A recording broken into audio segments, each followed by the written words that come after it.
Welcome to the Goods from the Woods. My name is Rivers Langley. I'm Sam Harder. And I'm Carter Glasscock. And today we are so pleased to be joined once again for the first time in entirely too damn long by our friend, comedian and king of the desert. It's our buddy. Hey, I'm Justin Lentz. I live in Palm Springs and I drive the freeway very fast. Nice. Hey, did you know that you can change the CarMax logo into just saying Karma on your bumper sticker by just removing an X? Ooh, okay. I mean, I had dreams when it first came out of being able to change Prius to Primus. So I'm right there with you. If that's the reason you got into comedy, like Rivers is like, one day I went out in my driveway and I was like, I could change that to Primus, and then I got on stage the next day. No, I think it was every member of Primus drives a Prius. I mean, Did you know that? That sounds right. They're all like Bay Area people. No, it's because they're sensible with money. No, yeah, sure. Any celeb that drives a car like that, I respect so much more than a guy who drives around like $100,000 Corvette that they. I was like, that guy has a cocaine problem. They can't turn in the street. I love anybody who drives a car with minimal body damage as a warning to other cars. I'm into that behavior. Goldblum has a purple Prius confirmed. Purple Prius. Purple we Prius. Just doxed Jeff Goldblum. Yeah. From the woods, ladies and gentlemen. Man. His license plate is 865. It's a super interesting plate number. I don't know if it's a personalized plate, but it just says boobs, but it's 80085. But he also plays jazz, so classic. Yeah, that's how I know that. I saw him leaving the jazz club and doing the monologue from the car scene. He doesn't want to be an actor. He just has that voice, and yes. I met him at a comedy show. And I realized that for Jeff Goldblum to intake information, he has to touch his face. Yes. Oh, yeah. That's the weirdest thing. That's like the light to the wick of the dynamite that is his brain. 1,000-yard stare. The minute he touches his jaw, he's like, I am dialed into what you're saying. It's amazing. It's why he's always clean shaven. I think if he had a beard, he'd be fucking with it too much. It's like one of the only people I think that I've talked. I didn't get starstruck, but I got giddy talking to Jeff Goldblum. Sure, yeah. I was like, you're listening to me. What have you to say, Dr. Ian Malcolm?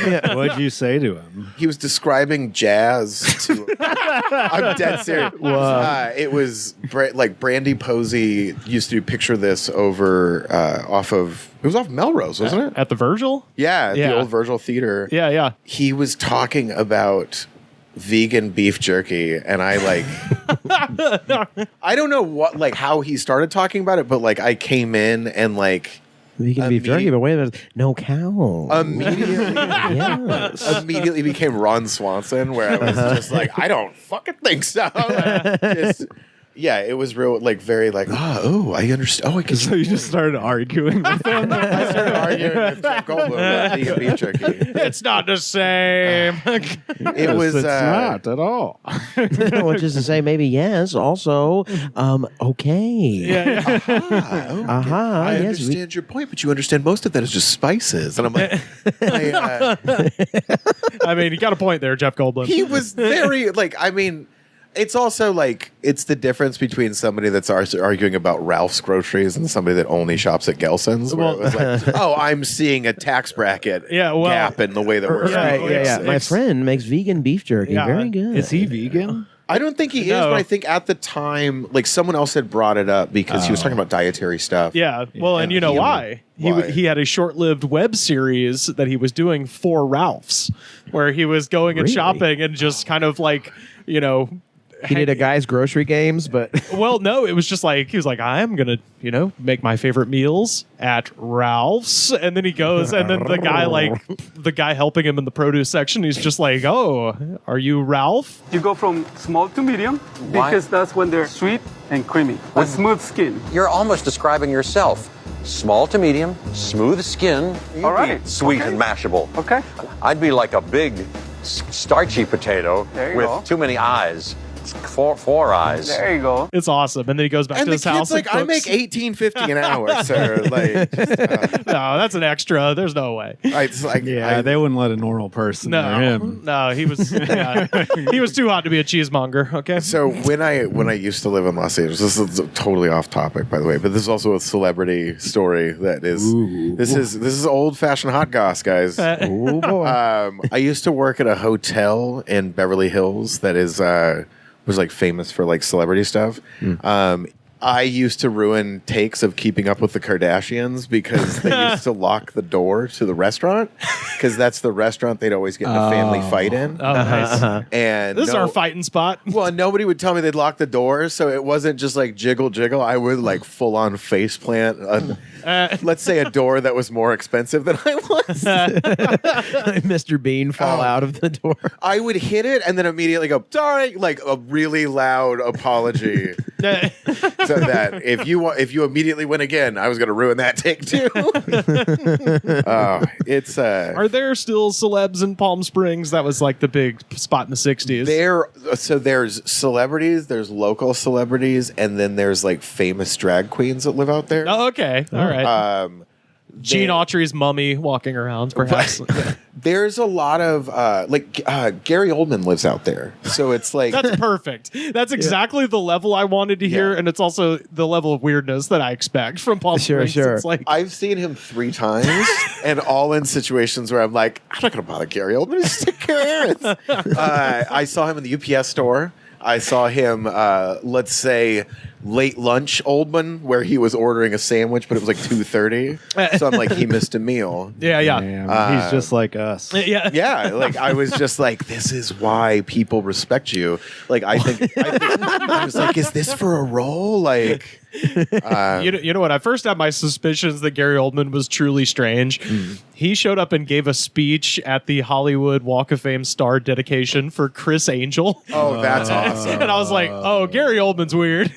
He's got to be fucking. Chris Angel's trying to cultivate some sort of like carnival of the bizarre. Yeah. And Gary Oldman's like, yes, I'll not only will I show my face, I'll give a speech. I'll talk into a microphone. What you talk about, mind freak? For this, I will waive my appearance fee. Gary Coleman or Gary Oldman? What you talking about, mind freak? Oh wait, Gary Oldman. Yeah. No, Gary Coleman. Gary Coleman is dead. What you talking about, mind freak? Is Oh shit! I fucked up. Professionals, Gary Coleman. Gary Coleman, I thought lived out of Palm Springs. No, Gary Coleman's been dead for like 20 years. People aren't up in the news in Palm Springs. I forgot. Like when he said he was in Palm Springs, like I thought he was dead. I'm sorry. Like Bob Barker just died, and I thought Bob Barker had been dead for like 6 years. Oh, right. sure. But he was like 100 something. So like He was 99 1/3. dude, you figure he just may as well get for there. him. You know what I mean? Yeah. Like just like pump me full of the drugs that gets me to triple digits. But Well, do you remember when Betty White died? Yeah, sure. Hell no. Okay. I still don't accept it. Not my house. I live in Palm Springs, so part of me is retired. So I just follow celebrity death. retired culture. Like, I'm just like, you'll never believe who died. No, it's like Betty White like gave this whole article, like it's a 4-page article to People magazine about living to 100, and she died at 99. Oh, no, she died like a week and a half. No, that issue of People magazine came out the day she died. Oh, dude, yeah. Yeah. Dude, that was it's like they may as well have just said like still trucking. Yeah. It's like the thing underneath her commemorative like I made it a century. Jesus, you can't kill me. Like, And then like literally like one mosquito landed on her nose, stung her, and like sucked out the last of her blood. Dude, Man. what you talk about, Mind Freak, is going to be written on my fucking tombstone. Please, your next album, it's got to be What You Talking About, Mind Freak. Well, I was thinking Too Fat, Too Furious. But Oh, hey, there you go. Okay. What you talking about, Mind Freak, is like the type of phrase that you order 50 shirts and then, And then you sell two. you have 35 left. Oh, okay. That's a pretty good selling shirt then. But it's 3.5 years later. Yeah, and yeah. everybody's like, what does that mean? You're like, I don't even know anymore. is that like a specific Gary Coleman, Chris Angel thing? Yeah, you're like, there's this podcast before, I got in trouble with the law, and then, now I'm out here at Zane McFluffy's Comedy Club in North Topeka, Kansas. Like, there's North Topeka? It's like, yeah, I guess so. That's like an awesome set list prompt. What you talk about, Mind Freak? Like just everybody. I challenge everybody to write a joke about with the punchline is what you talk about, Mind Freak. I'm a fucking idiot. Dude, I did. It's awesome. Gary Oldman. Oldman. Do you remember? Did you watch a lot of the PBS, like the local LA PBS? I watch stuff online. I haven't watched like the broadcast, but So, I mean, if there's a documentary I need to see, I'll log on. So one of my favorite shows when I was living here, because I didn't have cable, because it was like pre-streaming. Sure. Like, Right. there was a show where they would just interview old people, and it was called Things That Aren't Here Anymore. I love that. Yeah, That show is amazing. Yeah, all their shit is on YouTube now. It's like if you've never seen it, it's like 5 minutes of somebody getting really excited about a memory. Yes. And then 10 minutes of them literally just like, oh, that's not here anymore. And then there's a guy who sounds like Lawrence Welk that's like, and that's Things That Aren't Here Anymore. Yeah. It's very like, my God, are they putting her back in a cage? Yeah. Like, what? It's someone talking about like the Venice Pier that burned down in the 30s, and then they're like, is there an icy hand touching my shoulder right now? Like, There was a place in Van Nuys called Chick Me Out. It was a chicken spot. Had made good chicken bowls, but oh wait, I guess it's just a burned out building now. And that was Alan with Things That Aren't Here Anymore. It's very like, it was just this show where it was like the worst version of Monsters Inc. So instead of living on child screams, it was just like, we're gonna live off of like the last dying embers of an old borderline man's soul. dementia memories. Yeah, dude, that powered the LA Aqueduct for like 8 years. A lot of donations going to that one. It's just the tears of the old people crying about memories, like actually flushed a lot of the garbage that was left over. If I donate, will they bring it back? I like Chick Me Out. They're just like, sure, why not? Yeah, sure, whatever. Just sign here. You had to sign a form to donate back in the day. I used to be able to eat ice cream, but not anymore since the fire. What? It's Things That Aren't Here Anymore. It's just, the show's so low budget. It's like they actually like the guy's talking about a murder, and they're like, "Is this a place?" Like, Things That Aren't Here Anymore. My wife. and then she wouldn't stop talking, and it's like, wait, whoa! Stop talking about the Coco Cabana about 3 minutes ago. I just tuned out. Like the camera like slowly drifts away from the guy. We don't talk about what's in the cement underneath the LA Forum. Just do a hummingbird that's off to the corner. But I guess that's not there anymore. Oh, well. Oh, man. Well, to address something that is very much here, we've got our ungodly concoction. And No.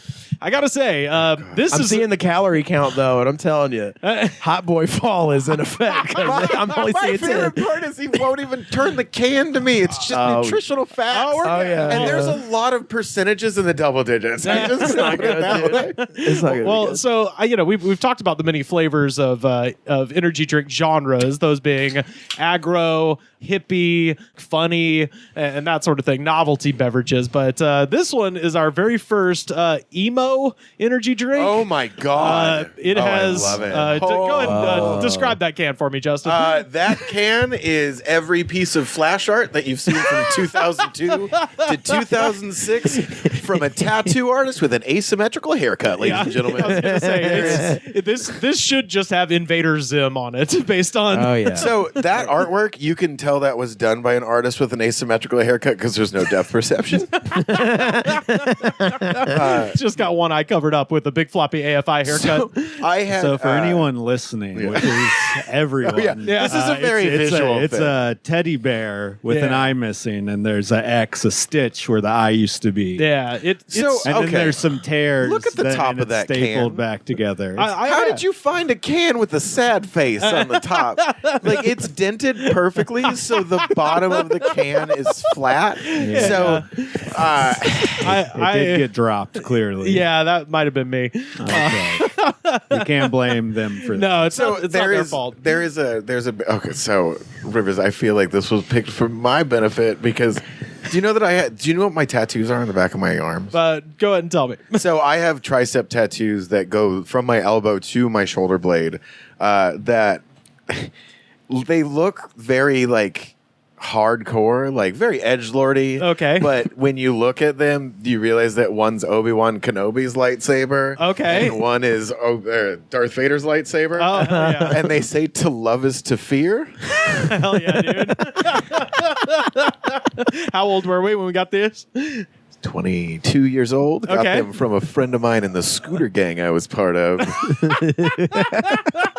Later featured in the Book of Boba Fett, actually. This was Portlandia, like pre-Portlandia. Okay, yeah. Which I remember sitting with a friend of mine at the bar and being like, if people ever find out what we're doing here, we're all going to be in a lot of trouble. Yeah.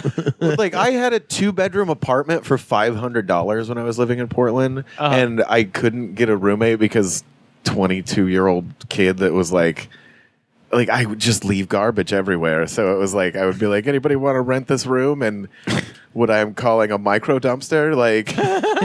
So I had a room that was empty, and I just filled it with gonna get to it garbage. Sure, yeah, Like absolutely. things that were too big to arise suspicion in a garbage can. Okay. Like a broken bicycle and Yeah, a stereo that stopped working. And it's Right, yeah, let's say the turntable that has a broken thing, yeah. I used to do blackout thrift store shopping where I would just wander home from the bar and just grab shit out of people's garbage. And I'd be like, I can fix that. And then I'd get home and be like, that's trash. Like, Wait, that's called thrift store shopping. old Portland, that's blackout thrift store shopping. Is like you one day have a record player and you're just like, I can't remember where I got that, but for some reason it smells like moldy bread.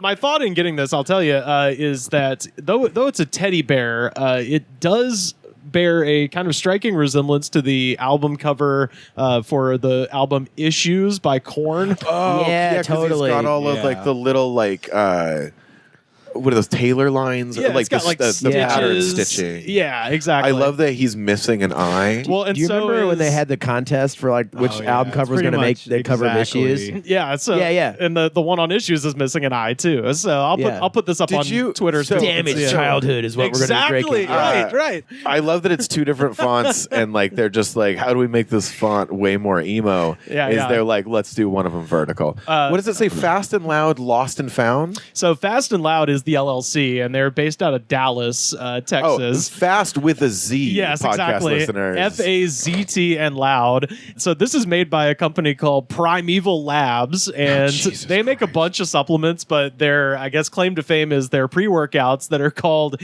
Ape Shit. Is this pre-workout? No, this is just an energy 'cause drink. That last pre-workout thing made me feel Yeah. Oh, yeah. I think Yeah, there's a hole in the wall It where it turned- looks like somebody kicked a hole in the wall. for the Bro, that pre-workout. turned Shane into like Cornholio from Beavis and Butthead. yeah, no shit. Anyone who can go reference that episode to see that's exactly what happened. I once lived with Yeah. let's say let's say some people that know what methamphetamine tastes like. Like they weren't using anymore, but their solution was every day before their shift at the 99-cent store, they would drink half of a pre-workout, Fuck yeah. and they were like, this lady was like maybe 70 pounds. Uh-huh. And she was like, I can't drink a full one. And I was just like, You shouldn't drink a half one. no, I was just like, your heart is going to just explode out of your ears. And it was just like, I imagine it's 2 hours of feeling fine and then 6 hours of I'm going to kill the next person that walks down the floral section at the 99-cent store. But yeah, their brand, their pre-workout brand is called Ape Shit, and they have a couple of flavors: Ape Shit Cuts, Ape Shit Pumps, and then my favorite, a nighttime recovery stress relief one. So it's one to bring. They have a downer, but it's still called Ape Shit Test PM. Like I'm gonna go fucking ape shit on the Sandman. Yeah, exactly. Well, nothing about this can't be extreme. Like, Right. Even like the extreme, like a childhood trauma that yeah. they're trying to convey on this can. I'm waiting for like next year when they release the extreme self-care tea. Yeah. It's like ape shit face mask. It's like, go crazy on your face. Yeah. Beat the fucking shit out of your blackheads. Diarrhea contacts. Hey, slow down. But remember to kick ass while you're slowing down. This is what the website says. Founded in 2022, so we're on shaky ground as far as if this will be available again. Like, I love that it starts with founded in 2022. Just start with Found it about 7 months ago. Or just say the next thing after the comma. Lost and Found Energy set out to make an energy drink brand that raised the bar when it came to nutrition facts. And I was like, what? What are you like? You mean like the ones listed? Like the ones on the side. We have the most facts. We list ours. I've seen way more facts on a can before. I'm being honest with you guys. I've seen cans that were just facts. I know. Yeah, just There was no damage. remember teddy that bear. short-lived Doc Bronner's energy drink that they had? Just facts. It's covered in facts. Really? Warnings, facts, suggestions. References to religious books nobody's heard of. Yeah, religious text. Honestly, most of the kind of hippie branded energy drinks that are like all natural, they very much are the children of Dr. Bronner. Like in terms of just how much bullshit is on the side. Where it's Have you had the Bob Marley iced tea? Yeah, we did it on episode something. Oh, yeah. that's a good one. It's like 3 paragraphs on the side. Oh It's yeah, like- yeah. It's like a lost Bob Marley song where it's just like, one love, try the lemon style tea. Right, Like- right. Yeah. And I was like, I don't really remember Bob Marley flinging tea around. Like, Yeah, when he was- or really anything. No. Yeah, Bob Marley, not like a known salesman. It's kind of weird. If you Yeah. drink that tea, you can sort of hear him spinning in his Well, I grave. don't know. I mean, he was pretty invested in the store Hot Topic. That's true. Well, the only thing he was selling was, the gospel of Emperor Haile Selassie. They kept trying to get him to do more albums, and he was like, I gotta finish these flags. Yeah. That sentence, by the way, ends. It just says, "Once was," spelled W-Z. Once was lost, now am found. So we got the most facts. There's so many facts. Yeah, it's a confusing brand. It's so weird. It's like, dude, there is a market if you just leaned all the way into the emo thing where it was what is just this something fucking being like, song say? we don't give a shit whether you drink it or not. We don't It's care all about, fucking anything. energy, hydration. Like, I'm. Oh, River's spilling it. It's Deep dark fucking purple. man. That's like Jimi looks Hendrix. disgusting. Fucking You got to box respect set. a beverage that matches the can. Absolutely. At least it wasn't blue. That would be terrifying. It's gonna be this for color anybody. coming out. For anybody listening, this is Poetry Book Purple. Is the color of the Yes, can and yeah, beverage. yeah, absolutely. This is that journal that gets lost under your mattress when you leave for college, and then you come home. Cheers, and everyone. your mom's like, "I found your journal and I read some of it, and I think you should go to Has therapy." the classic cough medicine smell of Yep. a grape energy drink. Tastes alright. I mean, Tastes like Grape-A-Co. Yeah, it tastes like Grape-A-Co. Yeah, It tastes like Grape-A-Co. We had Grape-A-Co on the show, and this is like, if you grow up in Alabama, they have a grape soda called Grape-A-Co that really I mean, it just tastes like every grape almost soda. exactly like this. It yeah. feels like somebody mixed Robitussin into a grape crush. Like that's Right. what it Yeah, yeah. There's some that's tussin in it. Well, that's yeah. what Grape-A-Co is. Grape-A-Co is like, what if grape soda, but a little medicine? this is gonna get a little redneck for you guys. You ever been close to a battery that's about to explode and it puts off that feeling of like, Yeah. it's like an equal electricity in the air and danger, like where you're like, I should probably move. Is that bubbling yellow shit coming out of it? That gets a half-inch from your mouth, and your mouth is like, no. Just like Can you taste the hydration? We've done a lot of these energy drink ones, and everyone that's purple basically tastes like this, and it's horrible.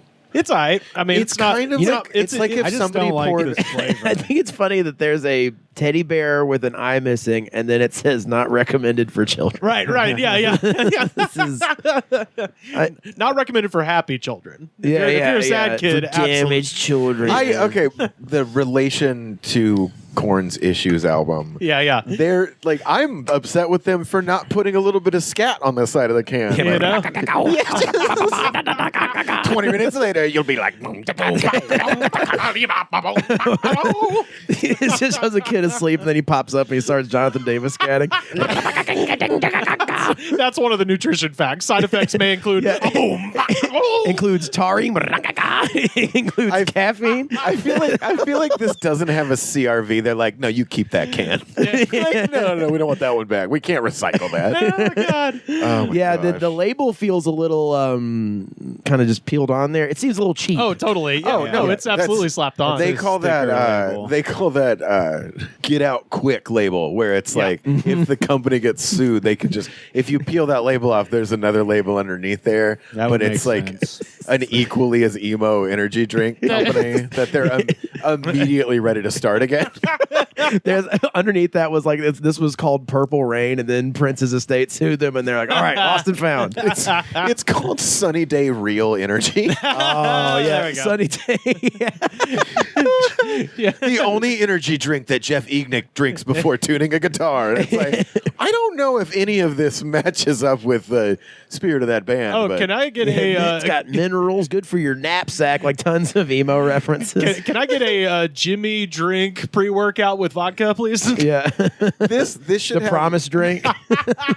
This should have a hotline that you can call to like finish your bad poem. Yes. Hey man, I'm really having trouble with this sonnet I'm trying to write for my ex-girlfriend to get her back. And it's like, what's her name? Oh, her name is Taryn. Like a name that existed in the 90s, but now no one's named Taryn anymore. It's like, my name's Bethany now. It's like, I don't think so.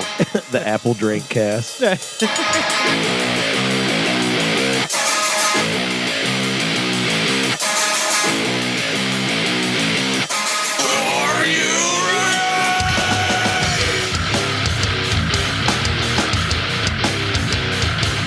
I wanted to shout out all of the fine members of the Studiverse that sent this to me, so I feel like we have to mention it. Our boy, Mike Lindell, MyPillow Guy. Oh, man. Back in the news, and we have got some amazing audio. So he, in addition to the $1 billion lawsuit that's being brought by Dominion Voting Systems, the former director of Dominion, whose name is Eric Coomer, is also suing him for libel.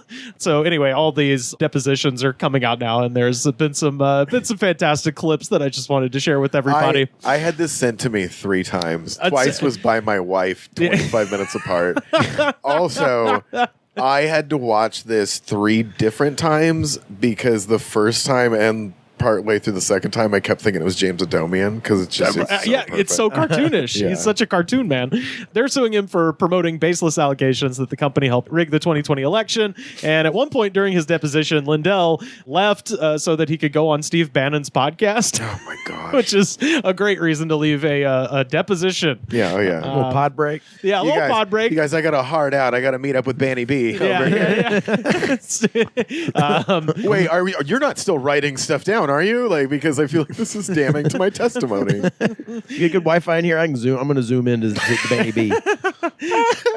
So I wanted to play a little of this because it's just outstanding. Let's see. Well, good morning, Mr. Lindell. My name is Charlie Kane. We met for the first time about... Who's paying you? Who's paying you? Okay. Go. Is that right? What's that? Is that right? What was the question? We met for the first time. Yes. Okay. Yes. Here's what we're going to do. We're going to start slow.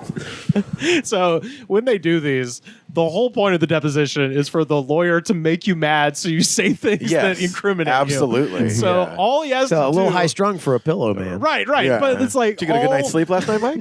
He's even a little cranky there, man.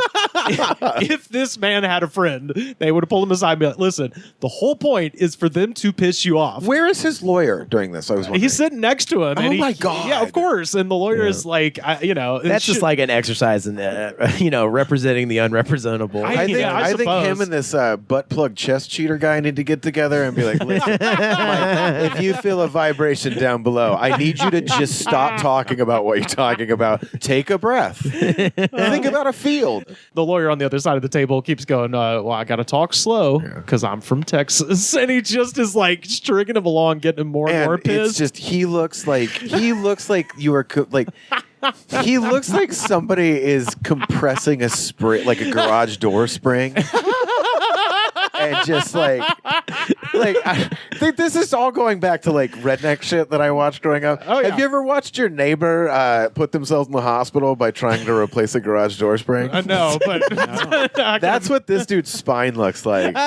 Like it's just constantly. The court is trying to take down what you're saying. Look at this okay? shit. Don't sit and scold me already, mister. I'll do whatever I have to do. So I don't. You're just a lawyer. You're an ambulance chasing lawyer. So don't start with me. I got all day. I'll take as much time as you want. So let's go. Hey, Uncle Mike, I think you had one too many cocktails You're not my before boss, dinner. You're just a lawyer, frivolous lawyer. Oh, this is frivolous lawyer. He does seem intoxicated. Yeah, he said ambulance chasing lawyer, and frivolous lawyer. frivolous. He's so mad that he keeps trying to swallow his spit and it keeps coming back up to where he sounds like a minor villain in a Lord of the Rings movie. He's trying to hurt this lawyer. ring past me. Don't You know start where this- scolding me. Don't you start scolding me. I'll scold you. Go ahead. So let me finish my question, okay? Yes. Let me get my cheater so I can read my notes Good for you. I'm from Texas originally. Good for you. I got all day. We'll make a week of this. How about that? Go ahead. Probably up to your lawyer, but I'm happy to stay as long as you'd like. Just keep going. All right. Why'd you call me an ambulance chaser? What? Why did you call me an ambulance chaser? Because you are. This is a frivolous case, and if you're representing this guy and you've read this case, you are a disgusting lawyer. If you make me sweat through my coals, I'm going to be very It's my right to say. You want to sue me too, Mr. Ambulance Chaser? Are you working on contingency or consignment with the guy? What are you? No, I can't believe. I love that. Are you working on consignment with the guy? It's like, he's his fucking lawyer. Yes. What are you talking about? Yes, that's what a lawyer is. That's what sir. a lawyer is. Yeah. But no, this is the king of the highlights. And, It's always this. it's so good because earlier in the testimony he talks about his company's reputation ruined by people associating him with this, which is like self-evident. But he talks about Perish the thought, yeah. The MyPillow Guy's empire should crumble. But he talks a lot about these like fake complaints, like people who haven't ever even had a MyPillow complaining about MyPillow, and so the lawyer he's referencing a hotline. That's not the complaint hotline, but Uncle Mike is trying to distance himself from a problem with his product. Right, I think the best way to set this up. Yes. But the lawyer has identified, let's just call it a sore spot. Sure. Yeah. I'm not asking about the lumpy pillow calls. No, they're not lumpy pillows. That's not what they call on. Okay? That when you say lumpy pillows, now you're an asshole. You got that? You're an asshole, is what you are. He's an asshole. He's an ambulance chasing asshole. That's what you are. Lumpy pillows, kiss my ass. Put that in your book. No, they answer anything, any problem customer that wants to reach Mike Lindell. Those are the ones. I want to talk to Mike Lindell. I want to talk to Mike Lindell. They send them to here and they go, or they call about maybe they didn't get their pillow on time because of the FedEx or whatever. Well, we'll cover them even though it could be somebody else's fault. Nobody calls because of a lumpy pillow. Lumpy pillow. Does his lawyer try to chime in halfway through? I hear someone being like, Mike, no. Yeah, well, so he tries to stop him, and he keeps pushing the guy, like physically, like, you're going to let me finish. Yeah. Like, he keeps giving him a hammer. No lumps in the gravy and all this.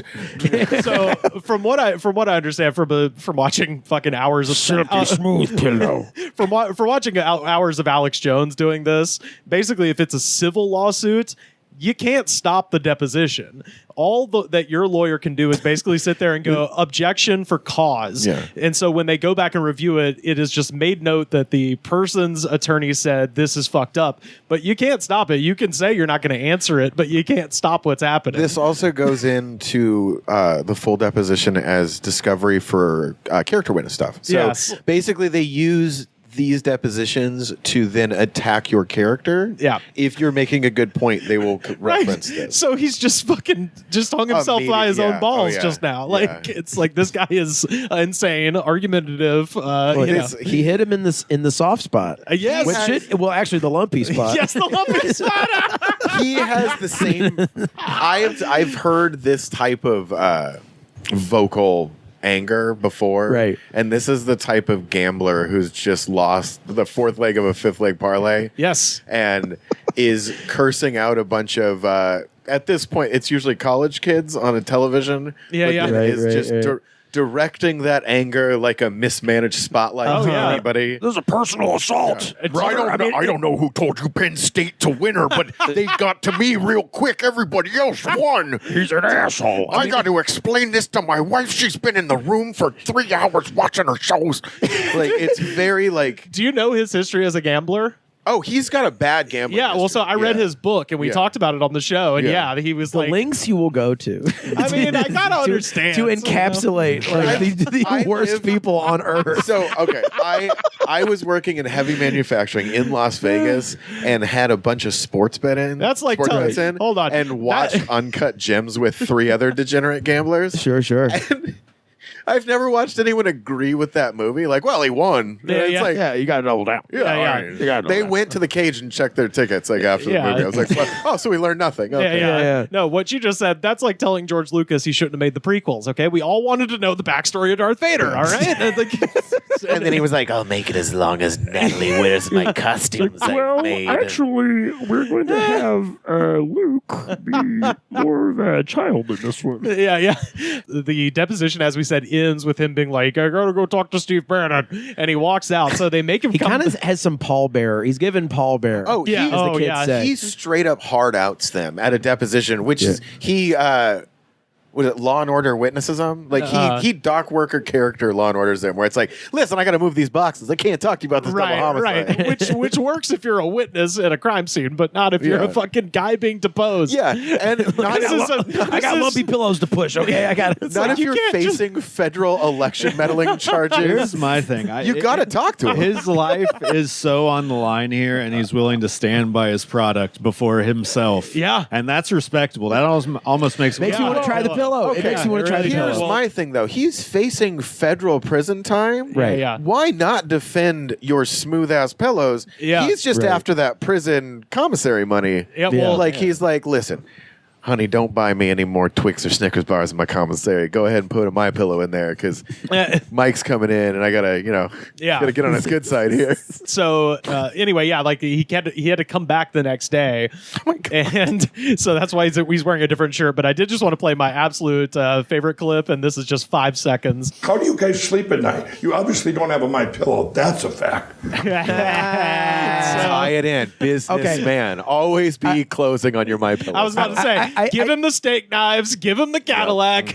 I take it back. Someone who's pushing that hard is just trying to. It goes back around to like, oh, he really believes in the product. To just be like, that's the only thing he has to cling on to make money. Well, so right now, if you go to the MyPillow website, he is offering a discount, and I think the discount code is Lumpy, if I'm not mistaken. Oh man, own a piece of history. Yeah, because this has gotten so much coverage. That's his move. It's fucking awesome. This guy, like, he's the best. How much? They're not $250 anymore. Or how much do they weigh? They're like a crazy price before. Well, there was a thing where he was offering like buy one get one free, but then you break down the price and it was just exactly you were buying 2 pillows. Yeah. There was during when all of the stuff was happening, like the election meddling, like the Georgia election, all that stuff. Like, it's so hard to not be impatient. Like it's because you're literally watching people commit blatant felonies, like federal offenses, and you're like, somebody do something. And they were, but it takes a while to like make. Yeah. Like, I guess I'm not a fast typer either, so it takes a little while to write that stuff up, I guess. Well, yeah. Are we like, it's like the Danny Masterson thing where it's like, oh yeah, that guy did commit a bunch of crimes, is going to jail for like 30 years. You know what I mean? Like, and that just happened. I started doing. Like, I moved to Los Angeles in 2010 and like started doing comedy in LA. I have never had to write a letter defending the character of a sexual assault person. So like I think I picked well in Los Angeles, where I'm like, I've never had to double down on my friendship as a character witness. But think of how successful you could be if you did. It's like, that's why these evil people do this shit. Yeah. It's like they want to make sure that you have a good signature on the letter before they put your name up on the Comedy Store. Yeah. They're just like, listen, we want to make sure your J's are good. We want to make sure that, it looks nice on paper first. So just no, they don't let them do their own defend this predator. They're all the same now. All the same font. Things have changed for the worse. This country went down the tubes. My thing is, I think this country started to slide kind of into the depths as soon as they stopped making pizzerias. Do you remember those chips that were made out of real pizza dough? Oh, the Keebler ones? Yeah. Yeah, don't Keebler know. Man. pizzerias. What? Yeah. Yeah. Hell yeah. If you follow the timeline of when they stopped making them, The next day, pandemic struck. Osama bin Laden's just out of his last chip. He's like, this is it. he just like shakes the bag. Now and he they've was gone like, too far. So it's like a pita chip, or it's like a tortilla chip, but it was made out of like quote unquote pizza dough, and it was seasoned with pizza style spices. Hey, fellas, come on down and taste something new. Right, Uncle Ernie? In your dreams. Turn that damn music down. Exotic, man. Shit. We're trying to make cookies up here. Cranking with real All that smoke is pot smoke, by the way. Yeah. Radical growth. That's so good. Tastes like real pizza. Only louder. Pizzerias rule. Groovy chips, huh, boys? Groovy chips. I don't like the Keebler Elf's voice. Groovy chips. Yeah, he's a Want to little. stay a few more hours? Yeah. Make sure you smile. Why does he talk like he talks like fucking Eartha Kitt? Not so fast, Batman. You can turn that music up as loud as That you is like. crazy how just a totally unhealthy snack. It's just like, hey, kiddies, look how fun we're having eating these bad snacks for ya. That was the late 90s for you, buddy. Pizzerias rule. Look at like Joe Camel ads and stuff, and you're just like, no wonder I smoked for 15 years. Like smoking was the coolest. Like, Oh, man. Yeah, I bought hook, line, and sinker into it. like he raced cars. He like was a nightlife gambler. Like, Yeah. and just all he had to do was be a camel and smoke at the same time. He's the coolest guy as soon as he popped up into a place. Yeah. Exactly. Like, do you know how successful you have to be to have a camel face and still get female like Attention. human women? Like, we're like this camel looking motherfucker. This anthropomorphized camel ass motherfucker. Ooh, who's he? He smells like divorce. How shitty would you feel if you went to the club and Joe Camel was like getting all these women, and you're like, "What is wrong with me?" Like, I wouldn't really be mad. I'd be like, he's a celebrity, And he's of gonna- course. yeah. He's rich. And he's gonna Anytime I go to the club and someone else is just really knocking it out of the park with the chicks, because I go to the club pretty I was regularly. gonna yeah, say, yeah. like you look like you're Yeah. still wearing wristbands from the last. Yeah, clubs. I just ripped them off as soon as I got out of my car. Like I have like a tan where my wristband should be Oh, like, a yeah. little, like Sorry, guys. No, had a hard fest weekend or whatever. Dude, there was a guy at the club this weekend who was just fucking, knocking them out of the park. Dude. I mean, it was amazing to see. It's why we call him Candy Flippin' Glasscock. Candy flipping. Is that like Molly? I do Yeah. Molly. Yeah, I Yeah, do a yeah. lot of Molly at the Yep. club. Yep. When you're on acid and Molly at the same time. Yeah. Candy flipping. No, The kids hippie call it. flipping. That's with It's- mushrooms. Oh, okay. Ah, So okay. I had a friend who did too much acid, and now all he does is watch Family Guy clips on YouTube, Oh yeah. and just I don't blame him for either of those things. yeah. But he would call his friends and play it for them over the phone. Oh no! Well, shout out to our nation's mascot, Mike Lindell. Yeah, oh, yeah. You Yeah. fucking moron.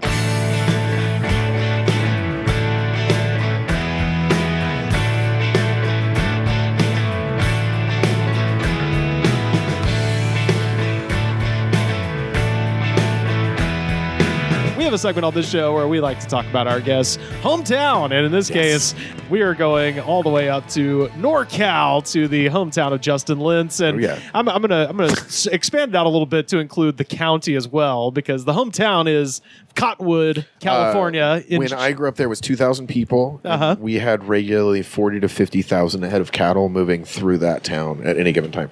My grandparents ran a cattle ranch in Cottonwood, California. So it's like, Your parents were Billy Crystal and Daniel Stern from City Slickers. yeah. I mean, I figured that was obvious.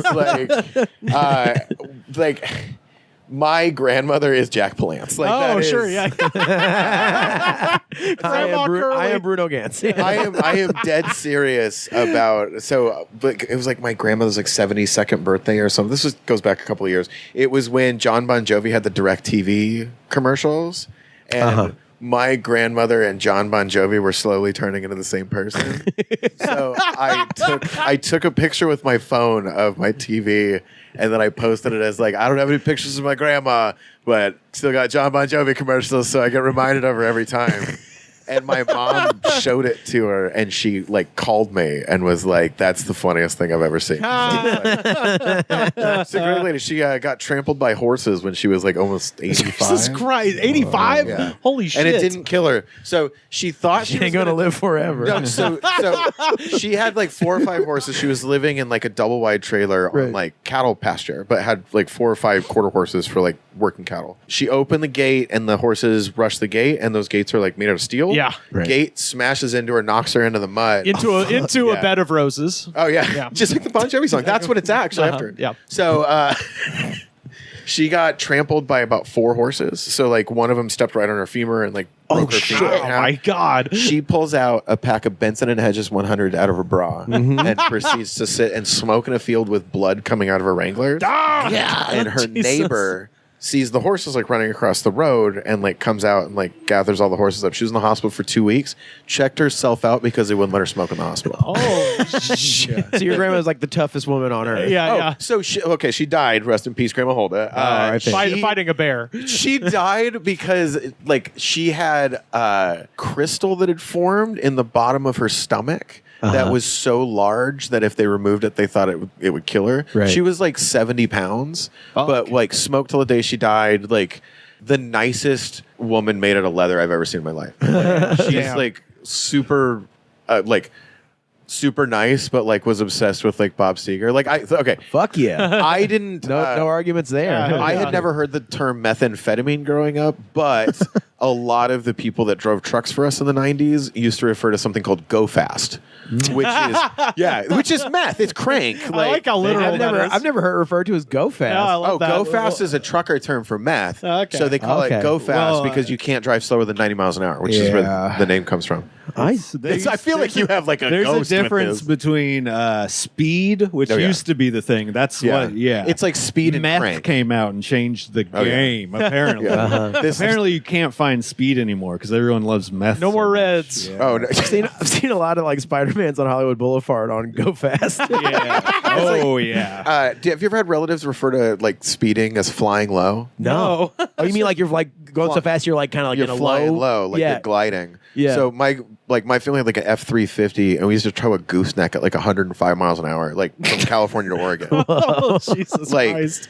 Like I still talk about horses that we had like growing up, and it sounds like I'm talking about like old gang member friends of mine. Oh yeah, man, I knew Beaver and Hat. Like Hat? Yeah, I had a horse named Hat. Like Hat? Hat was a horse. He was about like anywhere between like 10 and 11 hands, which is like roughly about 8 feet. Like okay. so as a kid, like I would have to like climb, free float in the saddle, and then jump into the horse. We used to do like team pinning and barrel racing and all kinds of stuff. Oh shit, that's awesome. Well, and then I was like the super arty kid that wanted to get into film and make people laugh. Sure, yeah.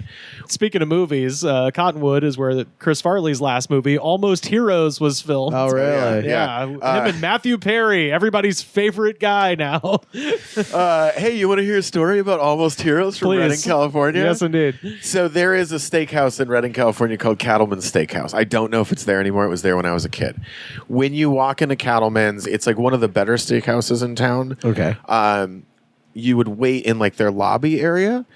There was a picture of a nearly dead Chris Farley like 2 or 3 days before he died, eating a 42-ounce tenderloin. Whoa. But he still has cocaine all over his face. Like that you can see coke. Oh, yeah. They like took a picture of him, and he's like hanging out with 90s flash fucking point and shoot photography. No one warned him. Yeah. So he's all sweaty.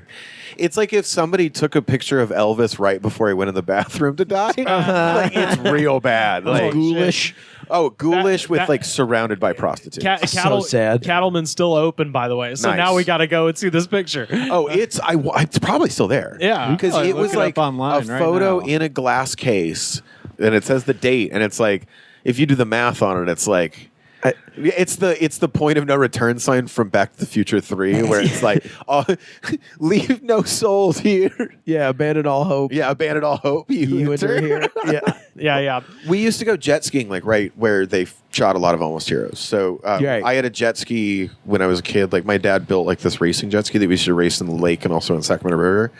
And he had a midlife crisis and sold everything, and then started being a professional bass fisherman.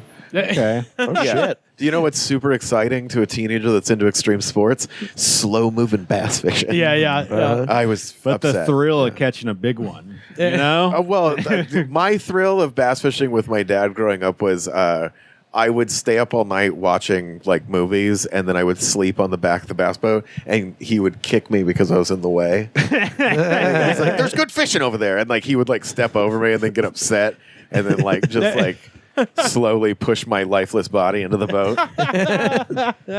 Come on, son. So I was looking up stuff about Cottonwood, and the main thing that I found out about is a thing called, this is going to be great, the Cottonwood Militia, which started by a local barber named Woody Clendenin. Clendenen. Clendenin. His father was a two-stroke motorcycle, ladies and gentlemen. Oh my god!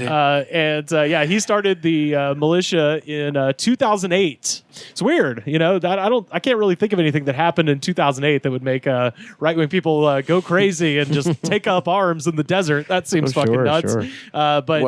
So 2008, Redding, California. What happened was the Knopf fiberglass plant laid everybody off. So during the financial crisis, everybody lost their jobs that was working at this fiberglass plant, and it was a real "they took her jabs" moment. Oh, sure, yeah. And black president too. My dad's bass club almost turned into a militia. He came home from they used to meet at this They're getting wild out on the lake. I don't know what to do. So he came home from Good Times Pizza, where they would have their monthly bass meetings. Oh, no. And he goes this in earnest, goes to my mother and goes, "Everybody's talking about starting a militia." And my mom just looks him in the face and goes, "You're not joining a goddamn militia." They're talking about it. The last time I heard anybody talk about Redding, California in the news was when they voted someone out of their super conservative city council for being too liberal. Yeah. Oh, I'm getting there because guess who was partially responsible for the funding that got that ultra conservative out of office for an ultra conservative.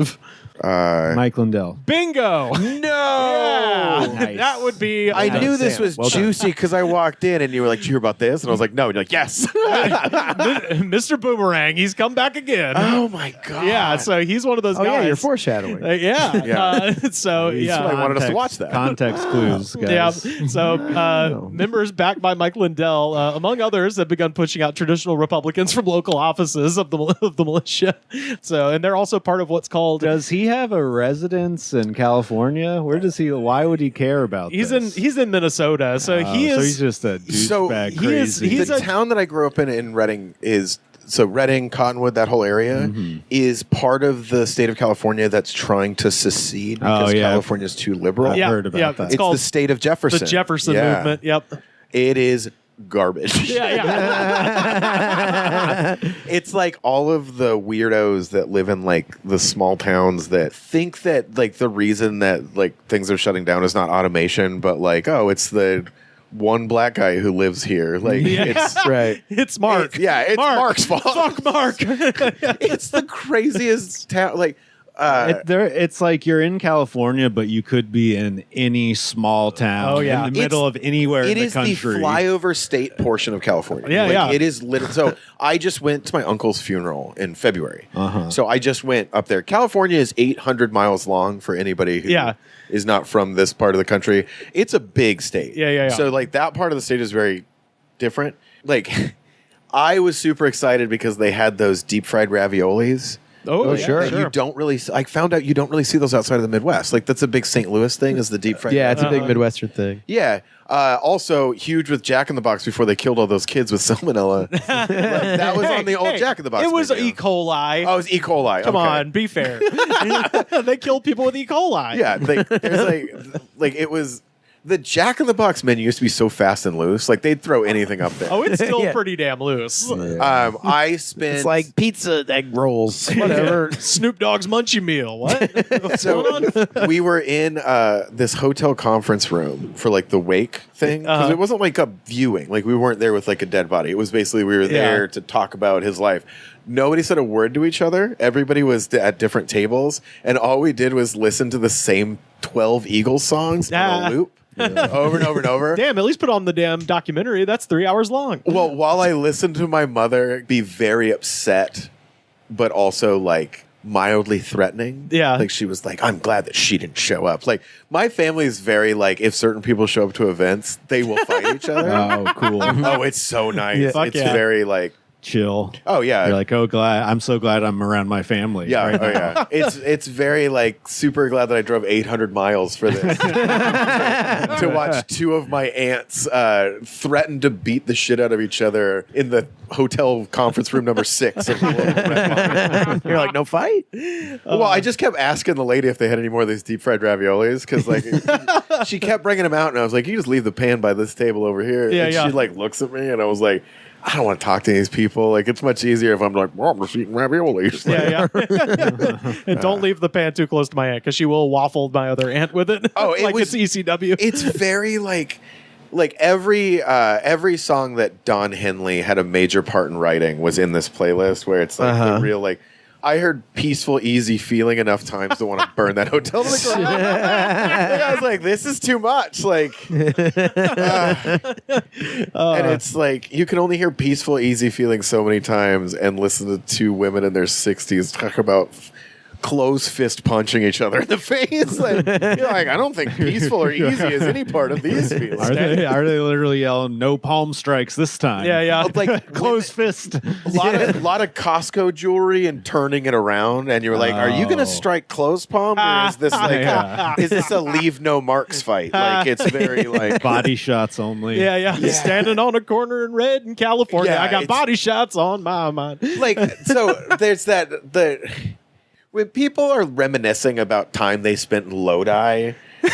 You mean Creedence Clearwater Revival? Oh yeah, no, it's like very like they were listening to Stuck in Lodi again, or Lodi, and it's like that town is garbage, but like so is this town. Yeah. So wait. So Reading is the Alabama to Lodi's Mississippi. Yeah. Oh, so like we all talk shit about Mississippi, but it's the same place. Well, it's like when people. Well, that talk means Reading's better then. Yeah, that's what I'm saying. You look down on them. It's when people forget that cool things happen in the South, and they're just like, "Oh, I know the South." It's like you've never been there, but it's like. It's not all terrible, but the parts that are terrible are like, you should get out of here type terrible. Right. Yeah. Like, I went to the wrong Costco. Like, they shut the Costco down. Our hot dogs are 25 cents. Well, I pulled into the parking The hell you lot. doing here? You hear from the 25-cent doggies? You here to mock me? I had a security guard drive up to my car because I was like, I pulled up to the Costco that I've known and loved. Right. So every time I go home, my mom runs a sandwich shop in Reading, and like, Oh, wow. Okay. the minute I get into town, she was like, "Can you run to Costco for me?" And I'm like, "You have employees. Like, I just drove here to not drive anymore." And she was like, "Oh, just go to the Costco and like pick up these 18 items for me." And I'm like, "Wonderful." So Not a hand cart, like a full shopping cart. yeah, you're getting the flatbed cart. Like, Yeah, it's not. Yeah, you don't get the fenced-in cart. You're rolling this thing. The one guy that works there following you, what the hell you doing here? Oh, well, and I roll in pink Crocs and stuff, and I'm Yeah. just like, hey, I'm here for like 35 pounds of tri-tip because my mom's going to barbecue tomorrow. I show up you at the gonna wrong do? Costco, which is like now on the bad side of town. So Just the auto repair shop. The guys are in the parking lot just hitting the fucking tires with hammers and doing CrossFit and shit.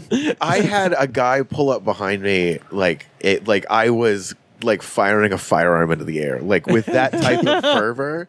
So he runs up and was like, "What are you doing here?" And I was like, "I was trying to find the Costco." And he was like, "That Costco's gone." And I was like, "Ah." And he was like, "Oh, I just wanted to make sure you weren't just smoking meth over here." And I was like, about to say that. I was literally about to say, I bet he chases off so many tweakers. well, I was like, "That's your go-to." So Yeah. it's like that's not no one's over here just chilling eating a Taco Bell beefy melt. No. Like this is So make sure you weren't smoking meth over here. So this spot isn't claimed, and then he starts smoking meth. He's in for a high five.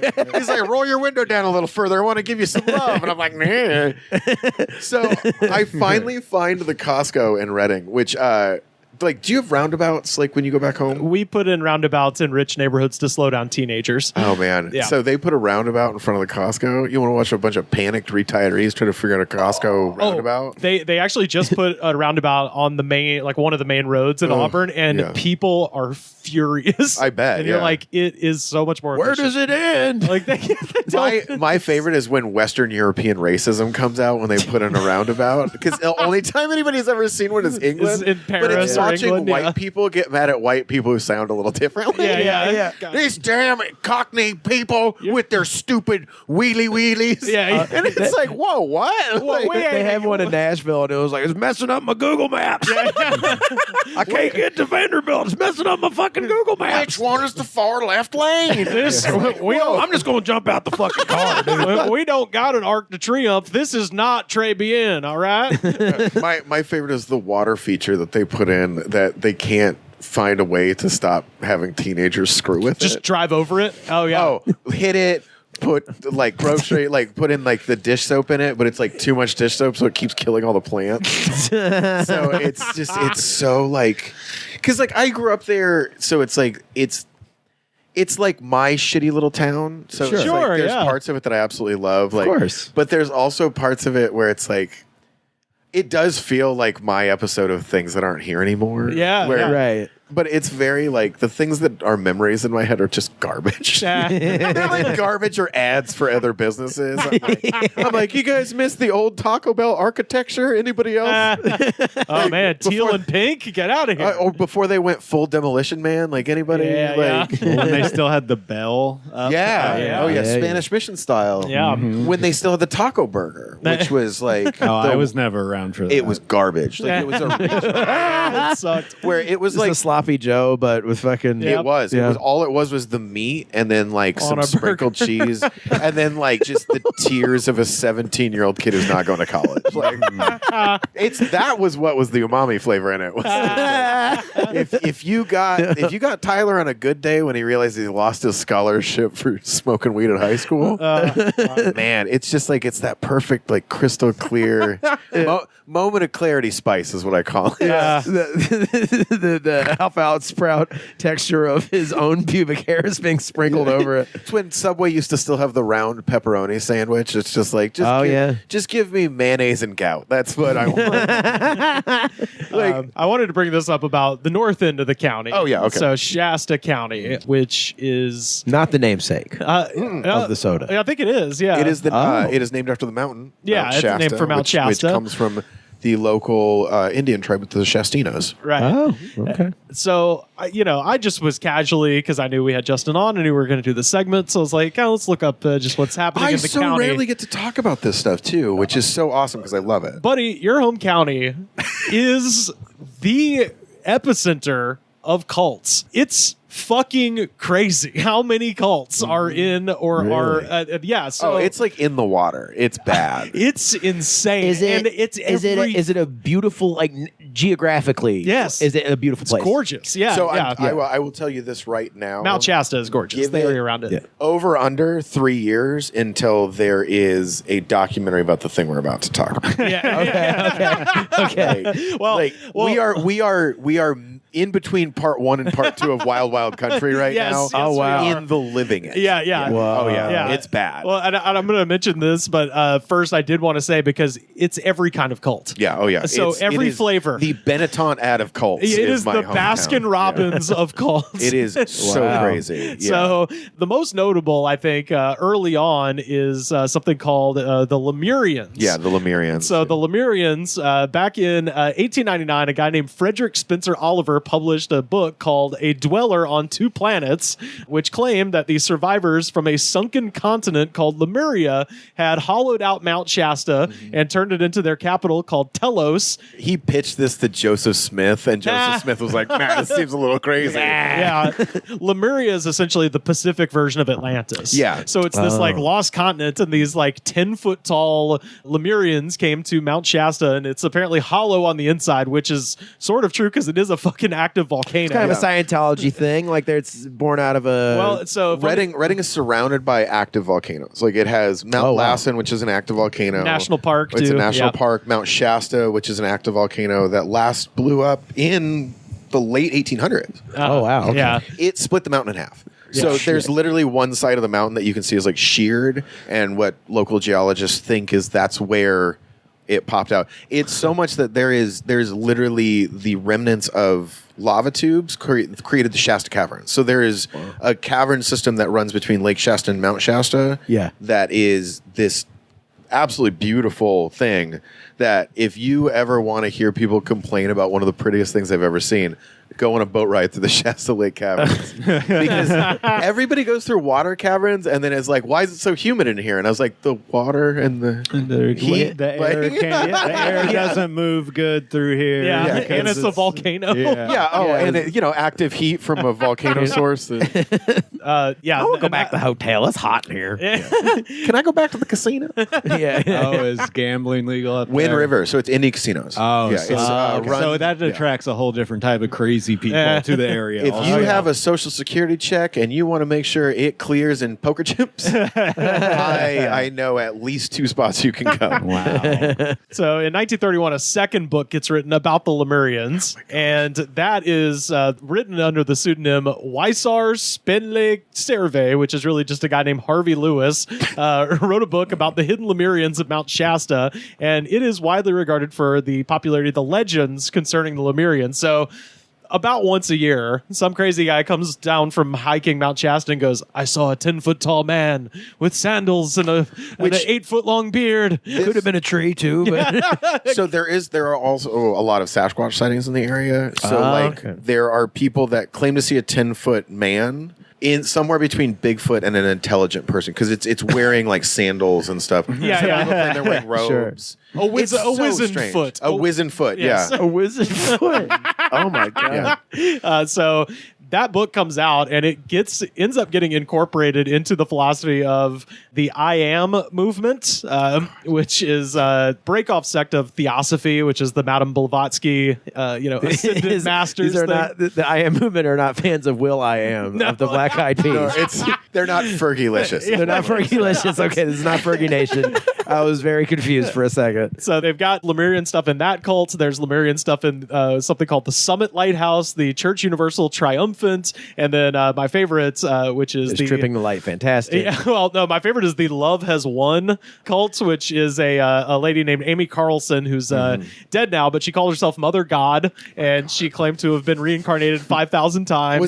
Was this Mount Shasta still, or is this Dunsmuir? This is all Mount Shasta area. But anyway, yeah, she eventually died, and they didn't believe that she had died, so they took her eyes out and wrapped her in Christmas lights, and they found her mummy when they raided their compound in Crestone, Colorado.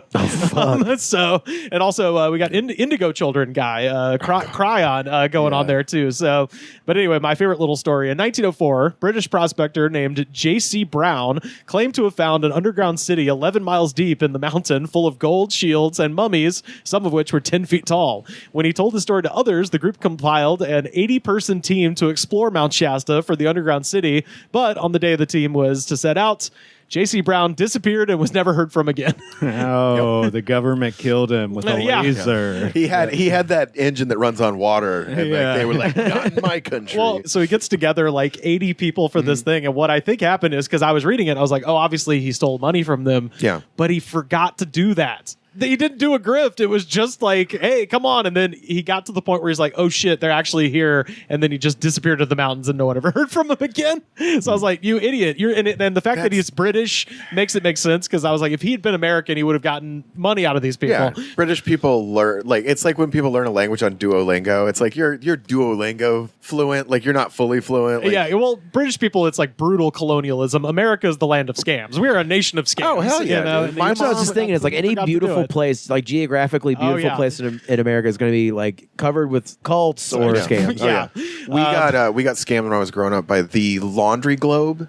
Have you ever heard of the Laundry Globe scam? No, what the fuck is that? Oh, okay. So if you are tired of buying laundry detergent because it's too expensive. I'm so tired of that. Right? Like, it's like first thing I think about when I wake up in the morning.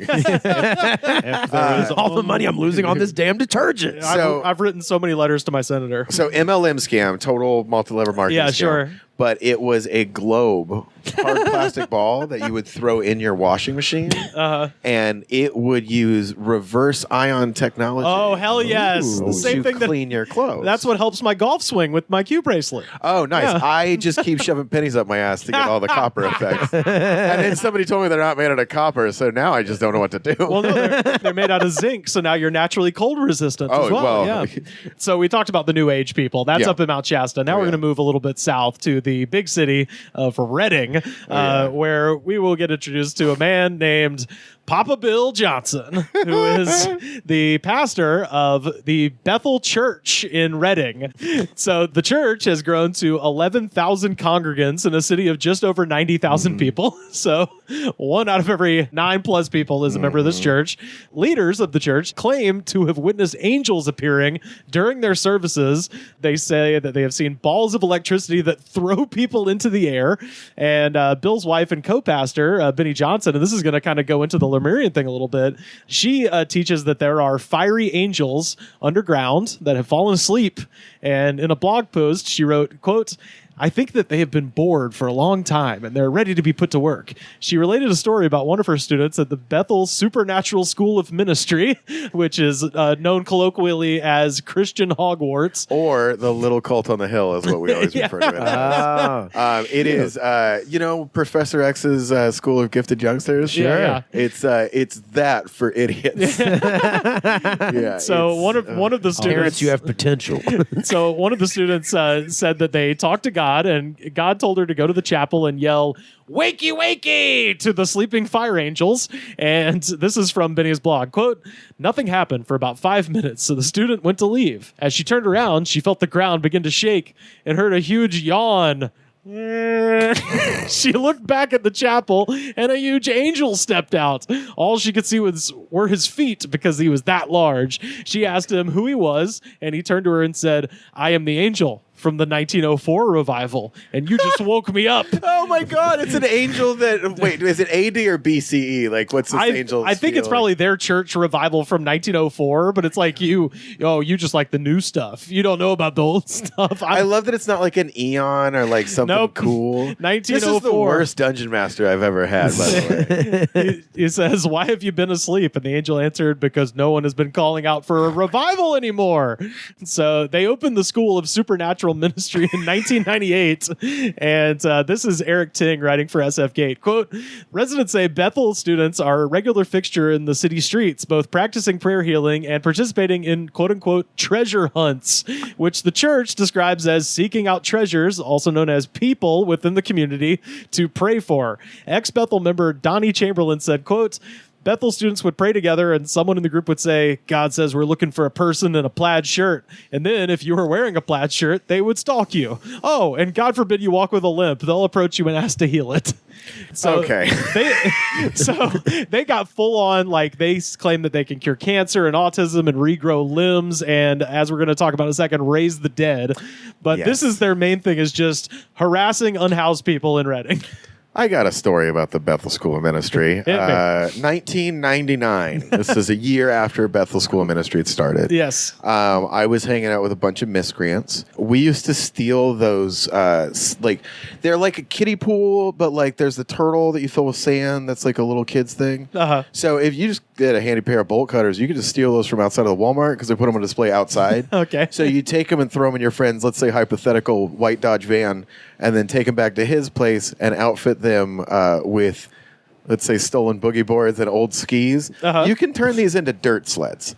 So, Oh, fun. have you ever dirt sledded before? I feel like I have. So I have a scar right here, so you can see kind of like where, like, Sure, two come sure, together, yeah. and there's one right there. Yeah. So we used to use the Bethel Hill to slide down on dirt sleds in the middle of the night. I've done this before. Yeah. Well, not at night. Yes. Oh, I know what you're yeah. talking about. Yeah. So they had the Reading Police Department meet us at the bottom of the hill and threatened to arrest me and a couple of my friends because we were Jesus. trespassing on private property. And Reading is such a small town that they approached one of my friends who worked at Kinko's and said, "It's not so funny when we have the upper hand. Is it, Copy Boy?" And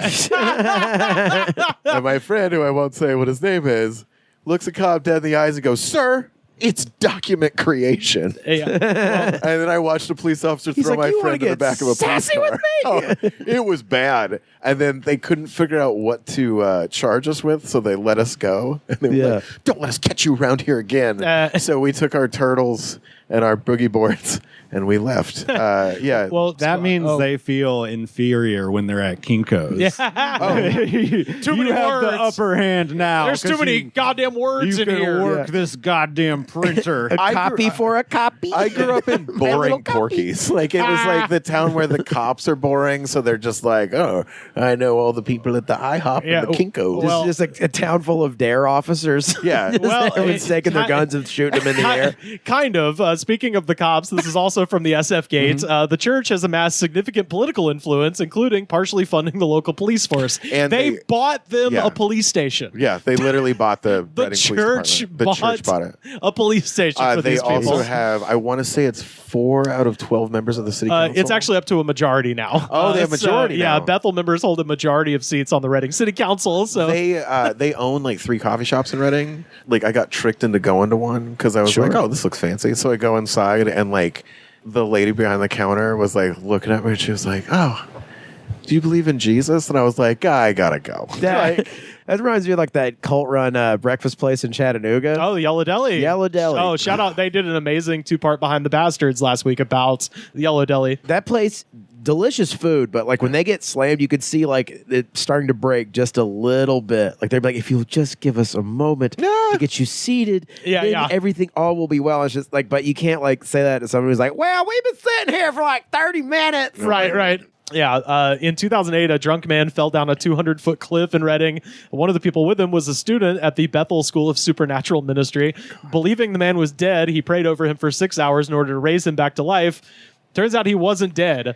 They just didn't call 911 at all. He Bobby Hill Weematanya, this guy? Yeah, 100%. Oh my God. Yeah, and the man survived but was paralyzed from the fall and later unsuccessfully sued the student in the group. So this guy just for 6 hours just had every bone in his body was just shattered and the guy was just being, like doing tongues over him. Call an ambulance. I had my Uncle Rusty fell off of a cliff on the California coast, like Northern California coast, and was like crushed by a log. And he claims that he was saved by a 12-pack of Budweiser that like kept the log from like crushing his leg Holy completely. shit. Jeez. Well, it's also like alcoholics don't need a spiritual reason to keep drinking, but for some reason it was like the Anheuser-Busch angel spoke to my uncle and was like, "You can't ever stop or you'll die." This is my favorite detail. The school garnered criticism for a practice among some students termed grave soaking or grave sucking. This is the creepiest. Is that like when you put your dick in the grave instead of fucking it? It might as well. Isn't that be. what soaking is? Yeah. It's the cops always pull everybody over with like a dirty trowel and they're like, "Where you been?" So That's like my friend warned me a few weeks ago. He's like, AI is going to start pulling clips from that podcast, and you're going to use it to crack the cancer. And like that might be the thing where it's like, you mean like where you fuck a crypt instead of, or you just soak your dick in it? It's just like hot new reel, everybody. So what it is, they lie down on the grave of deceased Christians in the belief that they would absorb the deceased anointing from God. Senior pastor Benny Johnson, who we mentioned a minute ago, she's the wife of Poppy. She posted a picture of herself on Twitter lying on top of the grave of author C.S. Lewis and grave sucking him hard. Grave sucking? Yeah. Grave sucking, So yeah. just be Like his tombstone? Yeah, so you Like the side, the corner so of they it? what they do is they like climb they Like they, what part? They mount the grave and then they begin praying to absorb all the good vibes. Oh. Yeah. Did So they- like the did the- energy. Did the SF Gate mention anything about their whole? They got in big trouble for. They used to baptize non-Christians after they had died as well. Is that them or the Mormons? Them too. Oh wow. So they got in big trouble for doing it as well. Like it was after the whole Mormons did it. They were like, "Oh, well, we can do how that? about we do that?" Shit. Can Oh you yeah, go- they used to like pray for the immortal souls of like local like Jewish people and like all kinds Oh, of stuff. God. Yeah, it was real offensive. Yeah. Oh my God. Yeah, well, they had at one point they had a GoFundMe because somebody in the congregation's baby died unexpectedly, and they had a GoFundMe to bring the baby back from the dead and raise like thousands of dollars. How much money did they raise? Did they? It Did was they clear like it? I think it was $75,000, something like They that. just pull a Harold Camping and you're like, no questions. Yeah. Well, I then shall they just- retreat to my inner They sanctum. released a limited edition Lego set. That Yeah. was like, How would the GoFundMe? There, your allow money that is well scam? spent. This is early on, so who knows? Before GoFundMe caught wind of these scam. Right. things. also, what are you going to do with that money? Bring the baby back to life. What are you fucking talking about? Just like looking at a baby corpse and they're like, all right, what do we do? We have all this money. Do we just put it on the baby? Like, or? I'm just spitballing here. You guys ever jump started a car? Can we say it was a demon? Like, can we post?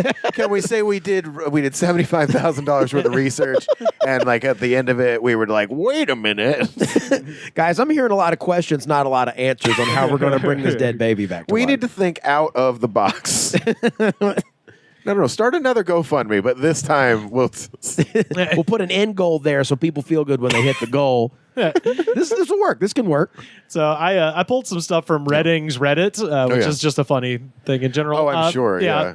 Our Redding. So this is just some Bethel stuff from the Reddit. They tried to recruit my 15-year-old daughter during COVID. One of the Bethel girls asked repeatedly to blow in her mouth to breathe the Holy Spirit into her. So this Whoa, they're trying to give people COVID. well, so they did host several super spreaders I read about. Oh on yeah, the news. they were huge fans of the super spreader event. Like they thought it was chickenpox. At one point, Shasta had the most per capita COVID cases of any county in California.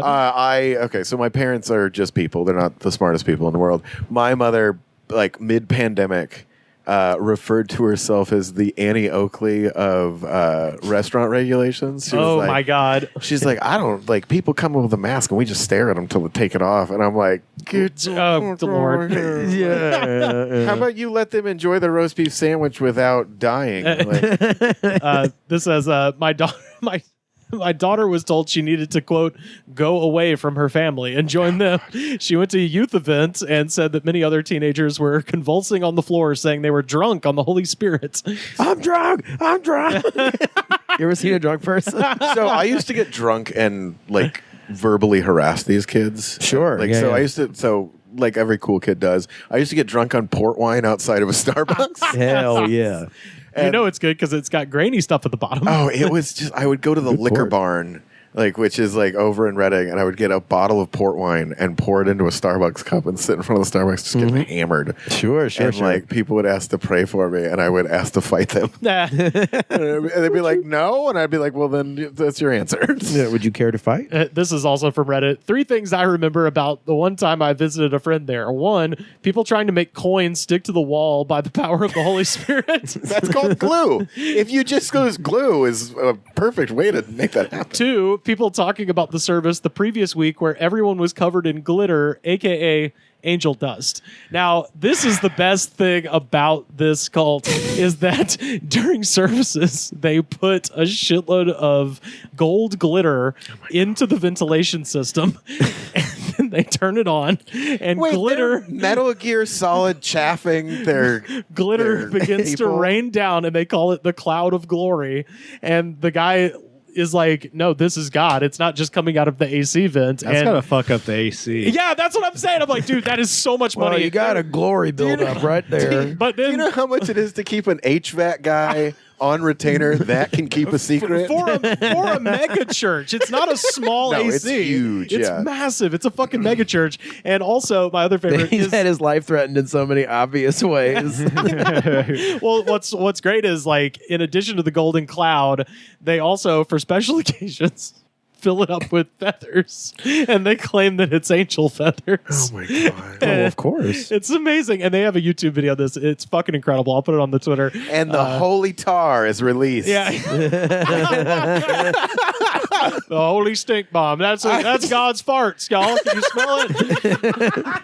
Yes. So, and then the third thing he says, number 3, one couple making out, like really going at it during a worship service, which is awesome. oh, that's awesome. That's the Woodstock '99 influence on the Bethel School of Ministry. This is the last one that I found on Reddit that piqued my interest. And again, this is from Reddit. Vicious rumor and innuendo. A Bethel member joined the local Meals on Wheels and used it to kidnap my senile grandmother from her home and take her to the church without notifying anyone. See, this is what happens when you cancel the Jerry Springer show. They're just allowed to operate in they're just loose in Reddit obscurity and steal grandmothers through the Meals on Wheels program. And I gotta say, this person is cool. He says, when I called Meals on Wheels, they indicated that she had done this to other elderly people on the route. This is a pattern. But we did not end up pressing charges with police because we feel Meals on Wheels is a valuable program. It's like, you should probably at least call them. Why is this not followed with a star rating? I don't know. 2 out of 5 stars. I don't know, but the best cult. Yeah, they've been stealing old people off of their route, but Meals on Wheels is a pretty not your local one. Yeah. So anyway, that's like if your local Goodwill is selling cocaine out of the back of the Goodwill, maybe it doesn't reflect on the Goodwill Corporation, but maybe someone at Goodwill should know about it. Well, I like that they called Meals on Wheels. They're like, oh, that's kind of her thing. Yeah, is kidnapping grandmother. They had it confirmed by Goodwill that this is a pattern of behavior, and they're just like, we don't really want to press anything. Sandra's kind of been on strike too for the last couple of years. We're short on drivers. If you know anybody, fuck. But wow. Okay, so are we moving on to murders? Yeah, we'll go ahead and talk about murders. Okay, so we were talking about this one, but I didn't want to bring it up until we were talking about it on the podcast. Yeah, it's time. So, did you find anything on the Duenas murders? No, I didn't look at this. Tell me what this is. So I played baseball with the Duenas boys, like Duenas. Duenas, Duenas. Okay. So so they were a Mormon family. So Mormon families in Northern California love to name their kids all with the first letter is the same. So there was Tyler, Taylor. Yeah, sure, the alliteration. Track, Trig. But then it's all boys, and then there's one girl, and her name's like Anne. Like it's this is my brother Tron legacy. So the Duenas. This is Corn Christ and Vanessa. This is Corn Christ. Corn Christ? Corn Cow Christ. Corn Cow Chrysler and Vanessa. It's so because I had friends named Adam, Andrew, Aaron, and then the daughter was like Valerie. Like it was just oh man. Yeah. So the Duenas.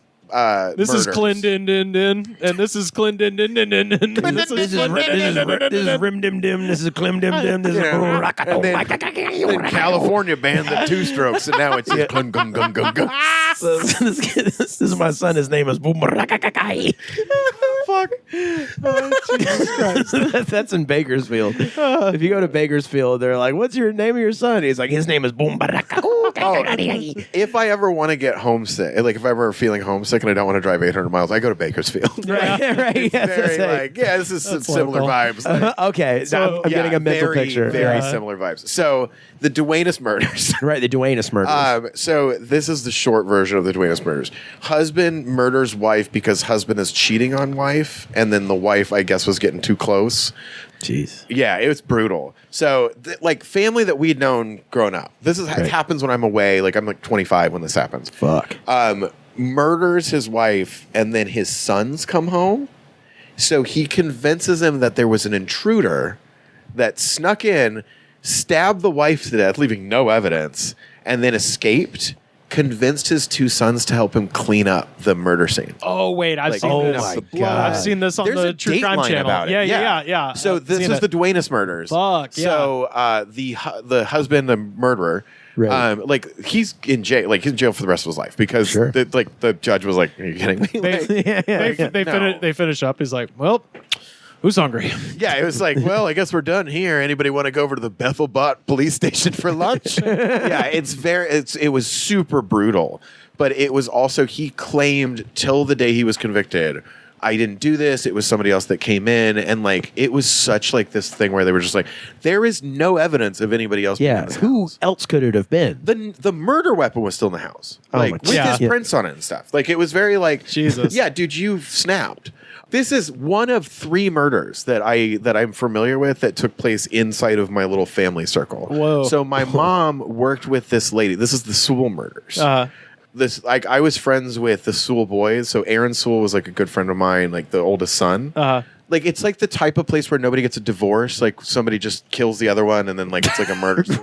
Right, but this union shall not be broken. No, absolutely. Till death do us part. Like that's what very that means. like We are the most married county in California. So this dude shoots his wife, and then goes, "Uh-oh," and then puts a bullet in his leg. Like shoots himself point blank with a .45 in the thigh to seem as if he was. You get someone else to shoot you. Yeah, you like idiot. there's powder burns and stuff. Yeah. Also, you're shooting really close to a pretty major artery. blood or artery. Yeah. And so when this happens, his sons are coming up to visit me in Portland. And I get a call from them, like, we have to turn around. And I was like, yeah, that's fine. Like, it sounds like family emergency. Totally, something that you guys have to deal with. Shit, you're pretty close to this. Oh, yeah. So this was literally the day that this happened. They were coming up to visit me in Portland to come hang out with me for a couple of weeks. So they go home thinking that, like, because all they have to go off of is their dad's story of, like, hey, somebody broke in, they shot me, and they shot your mother. The cops they know what's going on, but they're, like, still, like, pulling a case together because he's in the hospital. Yeah. They go visit him in the hospital. Dad won't admit that he did it. They finally gather enough evidence to go and arrest the guy. They pull him over in front of his house, and he blows his brains out in front of the car. Jeez. Holy shit. Whoa. Like, it was like a 2.5 week span from, like, kills his wife in the hospital with a bullet wound. Damn. And then he knows, like, his days are numbered. Like, cops are on his tail. Like, so, I think they had told him, like, you should probably get a lawyer. Like, it's a small town. So they were like, right. They gave him some sort of indicate, like, it's not looking good. We know what happened, so put your ducks in a row before this happens, thinking he's going to, like, apologize to his family or whatever. Right. And then they find, like, this dude had a DeLorean, so I was always like, this guy's cool. This guy was not cool. Boy, I bet he wish he could go back in time. Oh, my God. Yeah, it was just like the craziest thing. And then also, so this is the third one. There's this like loner guy that worked at the 76 station in Cottonwood. So kind of like one of those like weirdo dudes that like didn't really have a family, but like was living in like apartments. Nobody would miss. Yeah, just the guy. Yeah.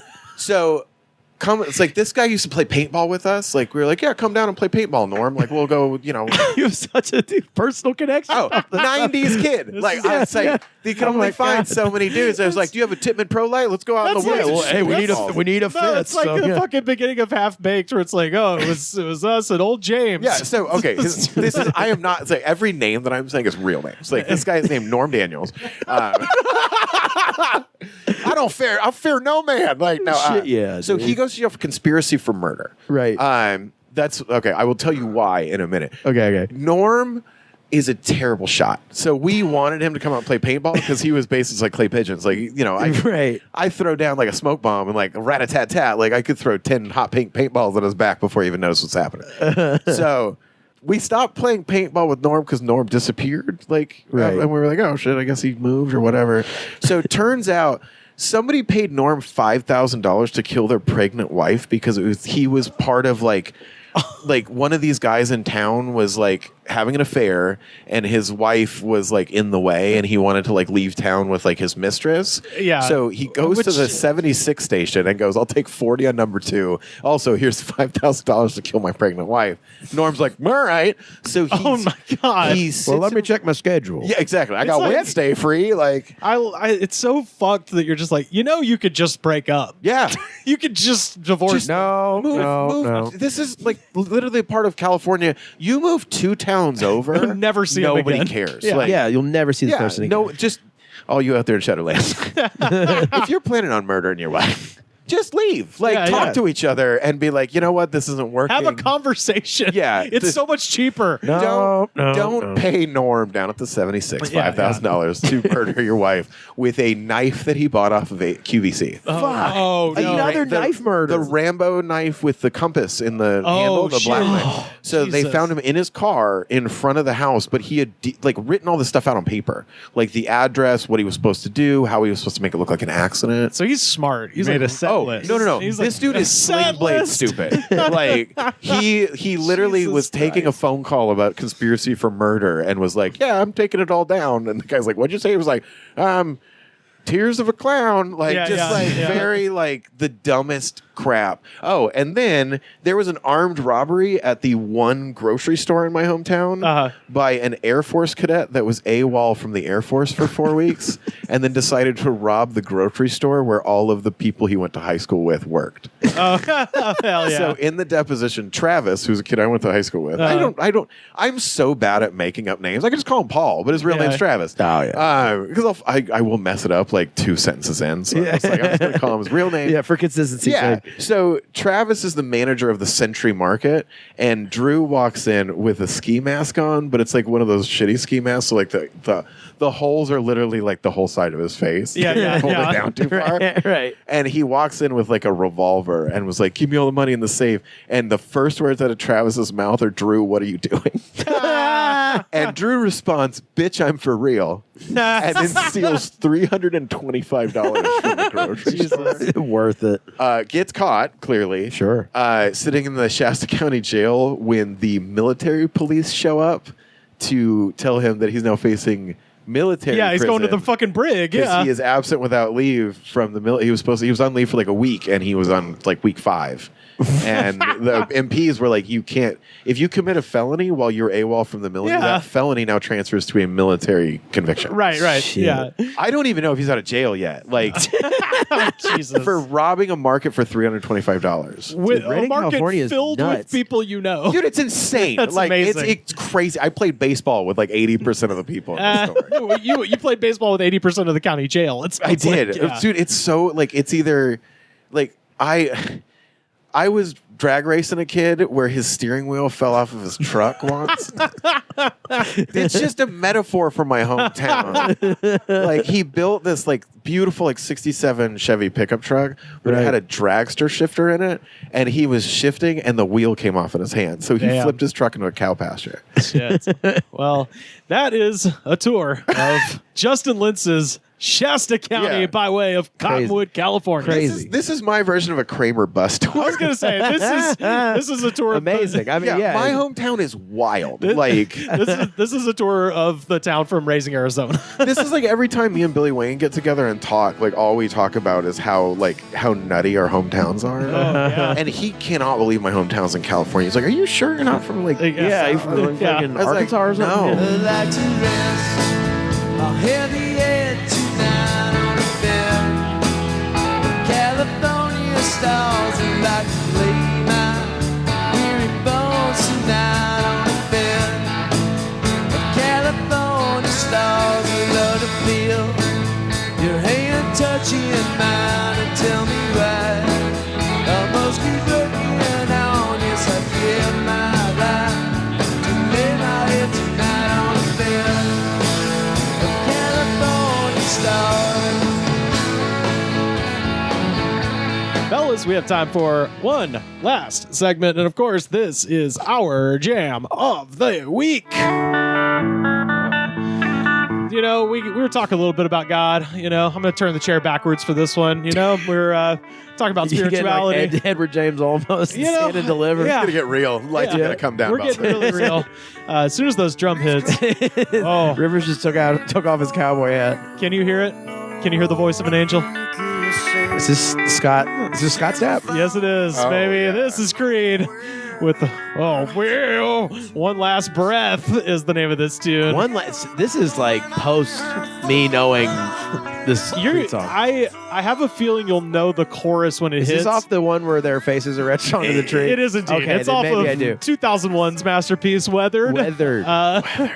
It's oh yes, I do know this. 6 feet from the edge. Wait, wasn't this like their first song? No, this is their first song was My Own Prison, which is the same song basically. They're all the same songs, just different time signatures. Like that's the trick with Creed, Nickelback. Like all of that stuff is just different. It's different speeds. Yeah. Different speeds of like Eddie Vedder. That's actually how Diplo learned. Was listening to early Creed work and was like, I could just speed it up and slow it down.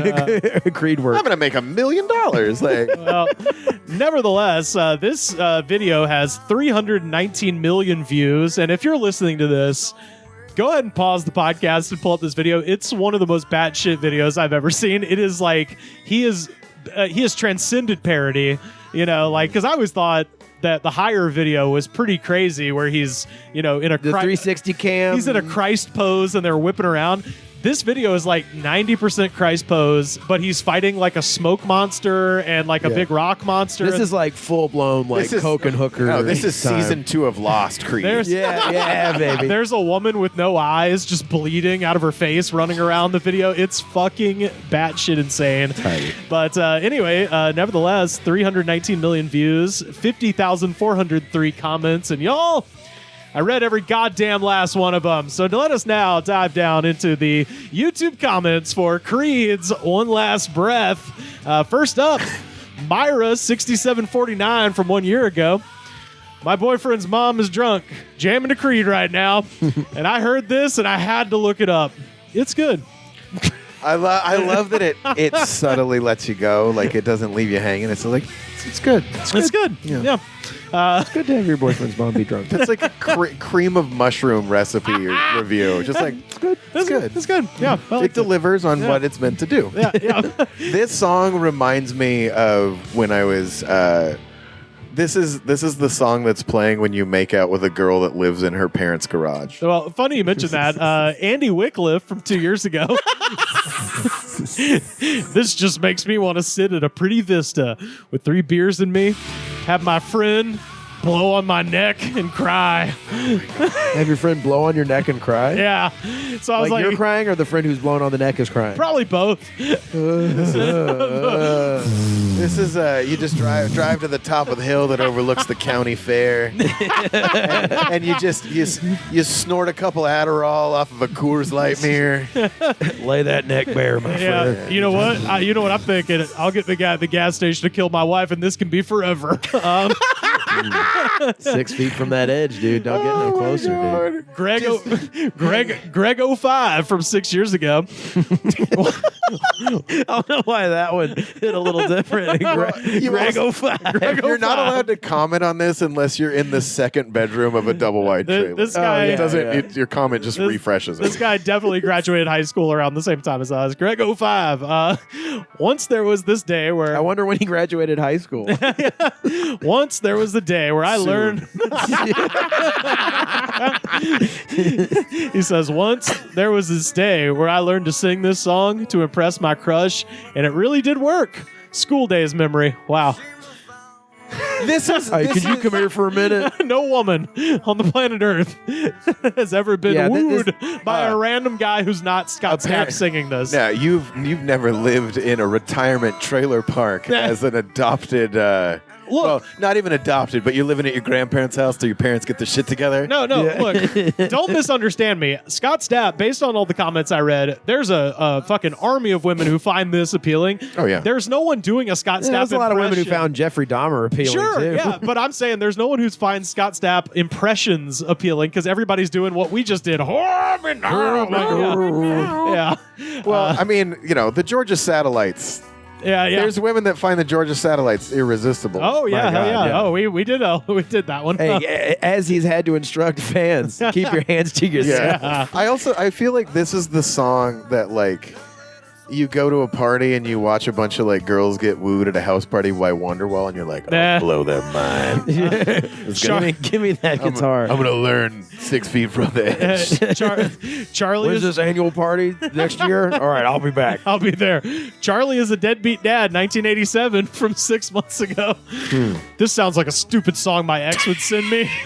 There's something left. No, there's not. LOL. The wherewithal to comment this.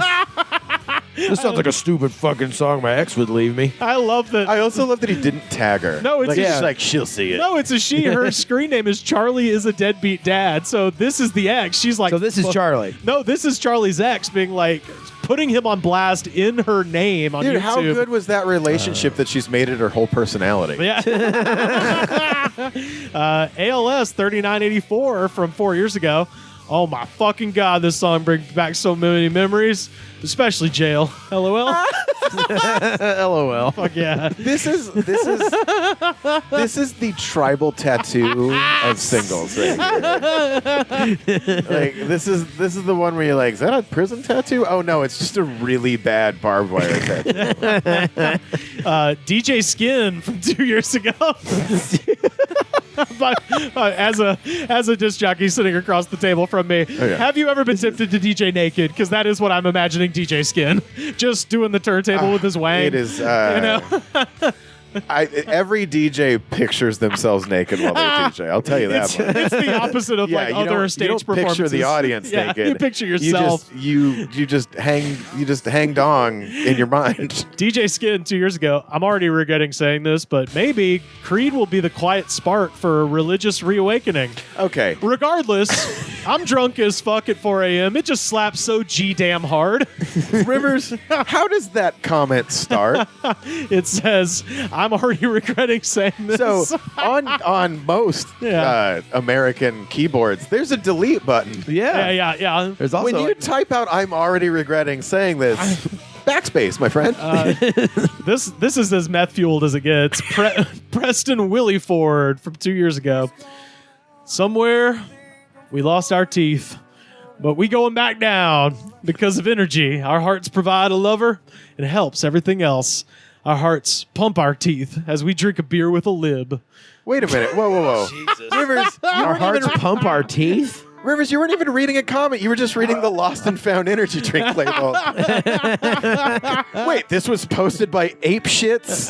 Yeah, this is Ape Shit PM. Ape Shit CEO. Yeah, you eat 420. Our hearts pump our teeth and our teeth bleed blood, bitch. You eat the box of the nighttime formula of Ape Shit and try to type something before you pass out. I can't believe that they found the post button. I figure that's one that sat on their computer for 8 hours and they woke up and they were like, okay.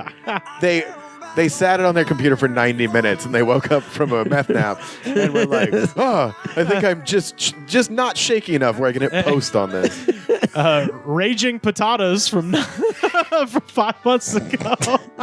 5 months ago, recently. Yeah. Wait, off the Raging Potatoes. Yeah. No numbers. Or this is the first person to get Raging Potatoes. Well, no, there is the first one. Well, there is a number. Probably. It's 919, but I'm thinking, I'm 6 feet from the edge, and I'm thinking there's a chance that it could have been Raging Pennsylvania Tatas, PA Tatas, but who's to say? I also think that 919 might be like one of those like mental codes, like 5150. Yeah, right. It's 919's like where your parents aren't even allowed to have custody of you. It has to be like an aunt or an uncle. So Raging Potatoes says, when I used to be the head technical in our school program, a gangster boy told me to play One Last Breath by The Creed and stop playing Lame Song. Thanks for this, man. Best song ever. Gangster boy. A gangster boy. A young gangster boy.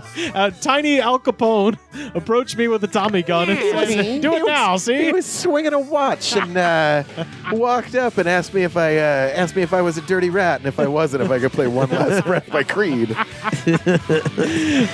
Got a couple more here.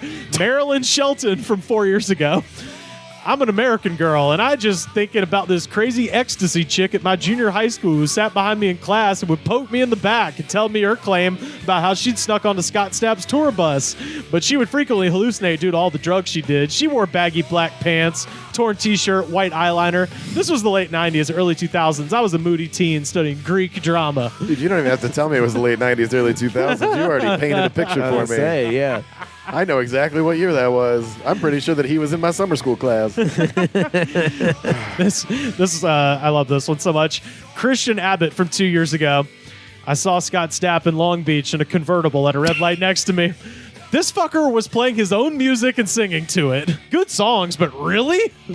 Yeah, how else are you going to promote these days? I love, if that's true, even if it's not true, if you just saw a guy. It seems. Because one of two things. Either it's Scott Stapp singing his own songs, which is funny. Yeah. What's funnier is if it's just a guy who looks like him, who grew his hair out to look like just him. A greasy Scott Stapp lookalike. Yeah, he's practicing for the cover band that he's in. Because Scott Stapp is like, besides The Rock. We're called Cred. Besides The Rock and Fred Durst, he is Mr. Florida, you know what I mean? So I don't even think he'd be in Long Beach. So I like that it's just an impersonator.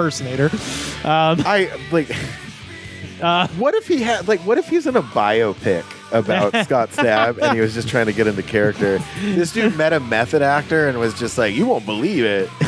But, I saw it's Sean Penn. He saw Sean Penn in a Scott Stapp uniform and was like, you guys. in a Scott Stapp uniform. You know, the one that you get at Spirit Halloween. Right, yeah. The classic Scott Stapp Halloween costume. Next to the one that's like, I'm a cash register and I'm a boner. I'm Mitt Romney. It's between those two. It goes cash register, Scott Stapp, and I'm a boner.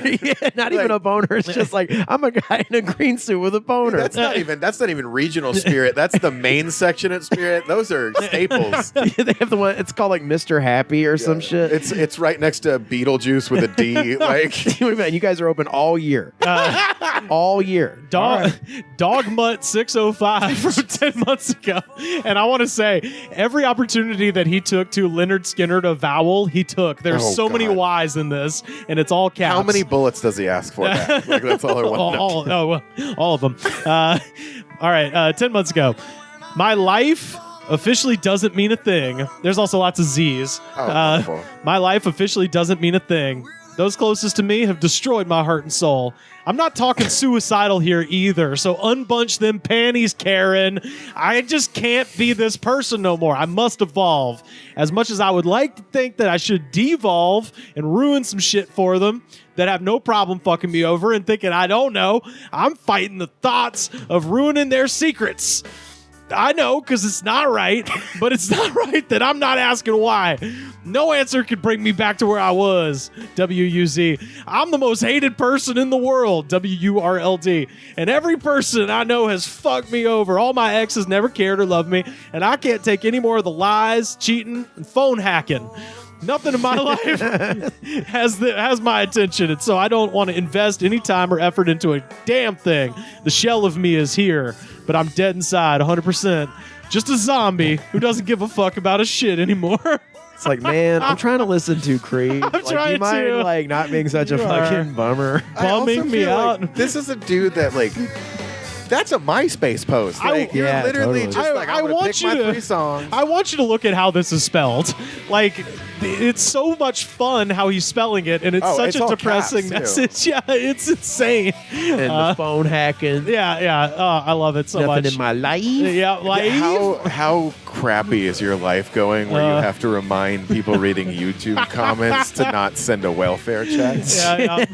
I'm here waiting on one. I'm waiting for somebody to give a shit.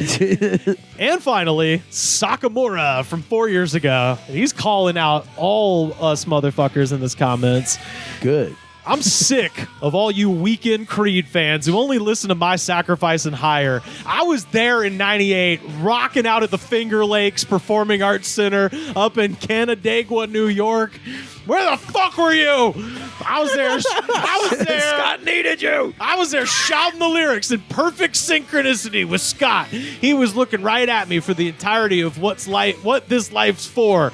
I was so filled with the Spirit, I couldn't stop stomping my feet and slamming around in a righteous pit. You weak-ass punks who only found out about The Creed. pit master of early Creed. Imagine being a woman at this show and you're just like, he kept locking eyes with this dude. Wait till you find out where he thinks people found out about Creed. You weak-ass punks who only found out about Creed from the trailer for Titan AE. You can get Oh my fucked. God. Wow. Dude, he's deep cutting. That is a deep cut. Creed is a religious experience for real brothers of the Spirit. Scott has had to deal with enough fake friends and people who don't stand by him, but I've never left his side. So please kindly get fucked.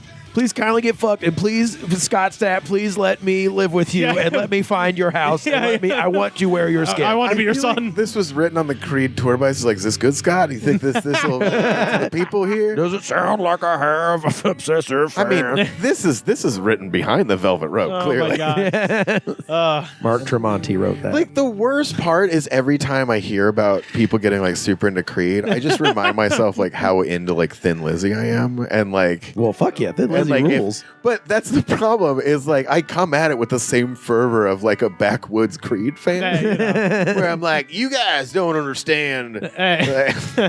Well, that is Creed with their song from the classic Tree-Faced album Weathered. That's One Last Breath, our jam of the week. Justin Lentz, where can people find you on the internet? I am on the Instagram. I don't mess with the X or Twitter or whatever it's called nowadays. It's at Just Lentz. And then you can also check out the show at Farts Comedy Show on the Instagram as well. Yeah, on the 29th, I'll be there with Chris Fairbanks and Guy Branum and a bunch of fun people. Bunch of special guests. Yeah. We've got Jamel Johnson from the Brandon Jamel Show. Oh, Fuck fun. yeah. Dude, there's so many people on the show. Hell yeah. I've got some bonus special guests, which they're not on the flyer, but like, it's usually a great time. Rivers came. We had a punk band who's my friend Tony's band, Crisis Actor. They were so fun. Okay, cool. They're great. And They have an amazing song. They covered Curtis Mayfield's Pusher Man. Pusher Man. Oh, sick. Punk rock Pusher Man. It was And so good. it's sang by the drummer, Yeah. which is so cool. No, Like, it's it's so great. much fun. But yeah, definitely go check out Farts. Sam, where can people find you on the internet? Slam Harder on Twitter. They can find me at Slam Harder on TikTok. They can find me at Sam Harder 666 on Instagram. Fuck yeah. September 22nd, you can go see a sketch I made. Play at a show at the Hollywood Improv. Fuck yeah. Oh, cool. So that's you have to buy a ticket and buy 2 items to see the 60-second sketch, which you could also watch online. I just want to point that out. Or you could come to the Hollywood Improv. If I'm watching it online, I can't get overcharged for nachos and a Dr. Yeah, Pepper. that's true. Yeah, but the nachos are pretty decent. They are you do pretty gotta decent. admit But that. nor could I Well- show up to support Sam Hart. That's There right. you yeah. go. Yeah. That's right. I don't even know if they're going to let me on stage. I just They're just going to let you gonna- clap from the back after it's definitely, over. Yeah. definitely. Carter, where can people find you? You can find me at Carter_Glasscock on Instagram. I too have kind of given up on X, but I am scouring through Facebook to see if people from high school are still alive. All So right. check it. I still post on Threads, which I feel like is like Threads. the dumbest thing. I'm Yeah. literally Might have to posting to give it- nobody. It's awesome. I might have to give it a try. Hey. You can also read my reviews at New Noise Magazine. Oh. I don't know if they want me to do that to advertise, but I do. I have 2 reviews Your up name's there. on the byline. What the fuck? Of course you can promote it. Okay. Yeah. Well, you can read my album reviews at New Noise Magazine. Yeah. And yeah. Hell yeah. You can find me on Twitter, Instagram, Blue Sky, and Threads. At some point, I will post on those latter 2 at Rivers Langley. You can find our show on Twitter at The Goods Pod, still using that as the primary mode of communication with the Studiverse. So hit me up there. You can listen to all of our programs on youtube.com/TheGoodsPod, along with classic and new clips dropping all the time. Best way to support the show, head to patreon.com/thegoodspod. Second best way to support this show is to head to Apple Podcasts, rate, review, and subscribe. Show the attitude of gratitude, because if you do not have the attitude of gratitude, Daddy, gonna make you move to Mount Shasta. The Goods from the Woods was recorded and edited by me, Rivers Langley. You can find our show on Twitter at The Goods Pod. Our theme song was composed by Jonas, the Space Cowboy. This was a Brain Freeze podcast.